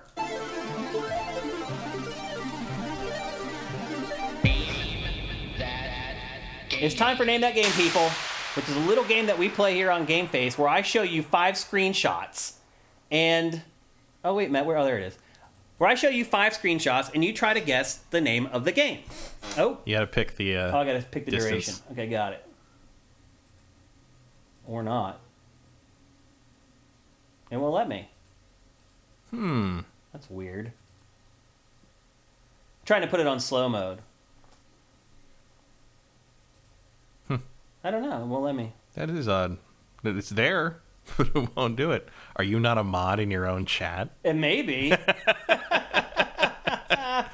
We may have to play without it today. Yeah. We have to just play it on normal mode, which means all bets are off and it's going to be insane. Justin Horn, we ain't slowing down for nothing. And there's Body Harvest from Emperor Dread. So anyway, name that game. I show you guys 5 screenshots. You try to guess the name of the game before Matt Kyle here. Matt's really good. He knows his stuff. You're going to need some luck to beat him. The screenshots become progressively more obvious as we go. It gets easier as we go. If you can guess it on the first screenshot, which you guys do all the damn time, you are amazing. A couple things before we get going. I don't have to worry about slow mode anymore. You can actually spam the chat if you want with as many guesses as you want. Normally, we put it on slow mode so you only have one guess every 60 seconds. Today, we're just letting it all hang out. We're going to go crazy. I think you may be right. I think I may not be a mod on our own channel. I think you might need to figure that out. That's hilarious. So anyway... So one thing is slow mode's not a big deal this time. The other thing is if you've already won this year, do not play. If you've already won, and if you win, you get a free game. The other thing I would say too is if you're not a PC gamer, don't play because all the codes are for PC. Now, if you want to take the code that you won and give it to a friend, totally cool with that. It's your code. You've won it. You can do whatever the heck you want with it. I'm just saying, if you can't think of anything to do with it, don't take it from somebody who will use it and who will play it, or will give it away to somebody who will want to play it. So that's the rules. It's very simple. 5 images, try to guess the name of the game, beat this guy. That's all there is to it. And with that, here is the first image for today's game. Beer pong, no. Scorn, no. There's no green in Scorn. Emperor Dread got it already. Actually, a lot of people got it already, but Emperor Dread got it in first. It's Okami. I knew you guys were going to get this on the first one today, because there's no other game that looks like it, but I wanted to use it as the game. So there's the first screenshot. Here's the second one. Mm-hmm. Here's the third one. Here's the fourth one. And then here's the fifth one. And I put a little bit of the dog there in the bottom left. That one would have definitely given it away, though. But this is a hard game to disguise for Name That Game, but I just wanted to use it. So, Emperor Dread, congratulations. Here's your round of applause. Yeah, I would have known the second one. I didn't know the first one. Yeah. There's no other game that's watercolor. And I tried to look at screenshots where it wouldn't look like a watercolor, and you can't find one. No, there are some games that tried to do the same thing, but none of them quite look like that. I mean, it literally looks just like watercolor. It's really amazing what they did with the art style in this game. But I've wanted to use this game for a long time. I didn't know if I'd be able to make it work, and as it turns out, I could not. So that's okay, though. It's all right if you guys get it on the first every once in a while. Congrats, Emperor Dread. And honestly, congrats to a bunch of you guys, because 6 or 7 of you knew it was Okami right away. Yeah, you can see Emperor Dread here was first, and then a bunch of jerks comes in. Justin Horman comes in. So we had 3 who knew what it was. And Gohan Rage comes in really late with Okami. So congratulations. Here's one more round of applause, Emperor Dread. The game is so long. Mm-hmm. It is one of those games that you think isn't nowhere near as long as it really is. You could have just ended after that first confrontation with what's his name, Orochi. Yeah. And everyone would have been fine. Okay, and then it goes on for another 25 hours. It's really nuts. Yeah. If you haven't played Okami, by the way, it's an amazing game. You should give it a play. And you can probably get it really cheap now. Getting to be time for another remaster of that. That's true. The clock isn't ticking, Matt. Okay. Look, we have a little bit of time. Actually, we don't have that much time. We have enough time to answer one question from you guys. Zed Saber, I love you, bro, but if we're only going to answer one question, yours is too niche. Do any of you guys have another question for us to answer? If so, we'll answer it, but I don't even have an answer for that question. Yeah, I don't even have the answer either. It's a really niche one. Here we go. From Mike's Q. What's up, man? How you doing? Hope you're good. A fellow Central Pennsylvanian. He lives in Lancaster, and I'm from a town called Carlisle, which is about 45 minutes away, roughly, from Lancaster. He lives where all the Amish are, although there are Amish and Mennonites pretty much all the way through Pennsylvania, but obviously a huge conglomeration of them there in the Lancaster area. And his question is, do you think they should give Keanu Reeves another video game shot and do a John Wick game? Yes. Abso-freaking-lutely, they should make a John Wick game. It is, how is there not already, a real John Wick game? There is one, but it's this weird, that strategy indie, thing. It didn't do the IP justice, is the problem. So to me, there hasn't really been a good John Wick game. Absolutely. The gun core, I don't know. Do that. I mean, you'd have to do a Max Payne thing. The animation and stuff in it would be so intricate. It would need to be a AAA, full-on thing, and just nobody wants to do that. I wonder why, though. They probably don't think there's enough. They probably don't think it would sell well enough to make up for that, and you have to involve Keanu, and he's not cheap, and all. That's a big project. Mm-hmm. That might happen after the John Wick movies are kind of done. Maybe. To do the whole story in one big game. I mean, the truth is, Matt, you could do the whole story in one game because there isn't much of a story. True. But that's one of the things in the new one is they combined 4 and 5 into one movie because they didn't think they were going to get to do a 5, but now it looks like they will do a 5, so they're going to have to come up with a 6, which is actually the 5th. Again, I could have told them the movie was going to do great.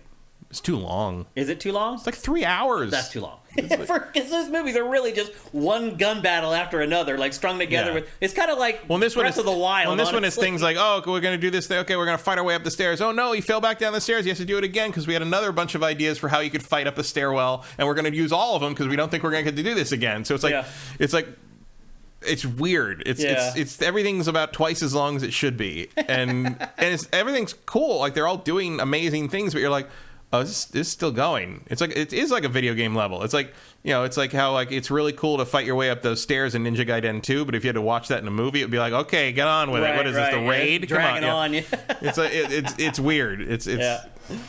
You guys are asking more questions, but we're out of time, unfortunately. Eric Cartman is asking, do I listen to Mark Madden? I do. I do. I don't like it. Like, I don't like him personally. He says some things that really drive me freaking crazy. Justin Horman, quick question. Rate an album, Paul's Boutique, 10 out of 10. Best sophomore album ever made. Easily the best Beastie Boys album. Top 5 hip-hop albums of all time. And the Legacy's asking about the Tetris movie. I forgot to bring that up when we were talking about the Mario movie. About the critics, the professional critics.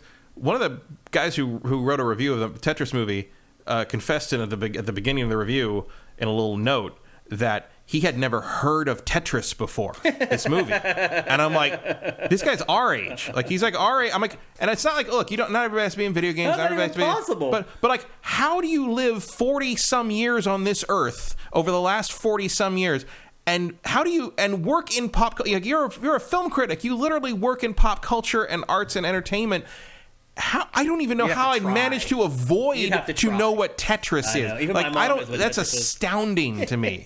Like there's like 10 things in video games I assume everybody who has been alive since like the 80s knows, and it's like Tetris, Mario, Sonic, Doom, Pong, Pac-Man, Donkey Kong. Like there's some basics, right? Yeah. And it's just not him to not know Tetris. He gave it a positive review. He's like, "This is a very interesting story," but it's like, what? Like, how do you not know what that is? Crazy. It's like I mean, I don't know anything about football, but I sure as hell know who like Joe Montana was. Right.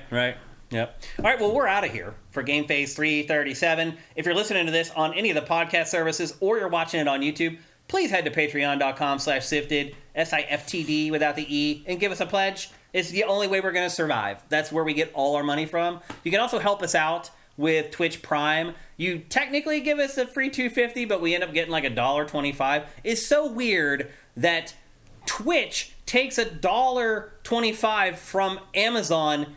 They're the same company, but they take half of the money. So that's how that all works. I mean, you remember back? I mean, I guess you don't because you weren't there. But when we moved into the E building, we had to start paying the editors through the show budget. Right. Even though we're all the same company. Same company, yeah. That's what's happening here. So we get half of what you do for Twitch Prime. We still appreciate it. And please don't stop doing that. We need it. But the best thing you can do is to head to patreon.com/sifted and give us a pledge. What else do we got here? Oh, before we go, most importantly, more important than any of that is that you support our sponsor. Because our sponsor really makes a big difference for us in our bottom line. And how our sponsors keep coming back is if you support our sponsor. So head to creamls.com. Pick up a bottle of LS Cream or 10. Buy some for your friends. Buy some. Have a party. Put some bottles out. People will come up to you and be like, where in the hell did you get this liquor? It's so amazing. Again, created by a sifter, created by a gamer. Support us instead of supporting them. Let's keep it in the family if we can. With that, I think we're ready to get up out of here, Matt. We'll be back next week to discuss the Mario Brothers movie, and I really hope that all these people are wrong. I hope it's better than I'm thinking right now, but we'll see. We'll also have a couple big games to talk with you guys next week, and as always, we'll be here next Tuesday at 1 p.m. Pacific, 4 p.m. Eastern. Thanks again to everyone in the chat who showed up. You guys make the show better every single week. So we'll see you next Tuesday. GameFace is up and out.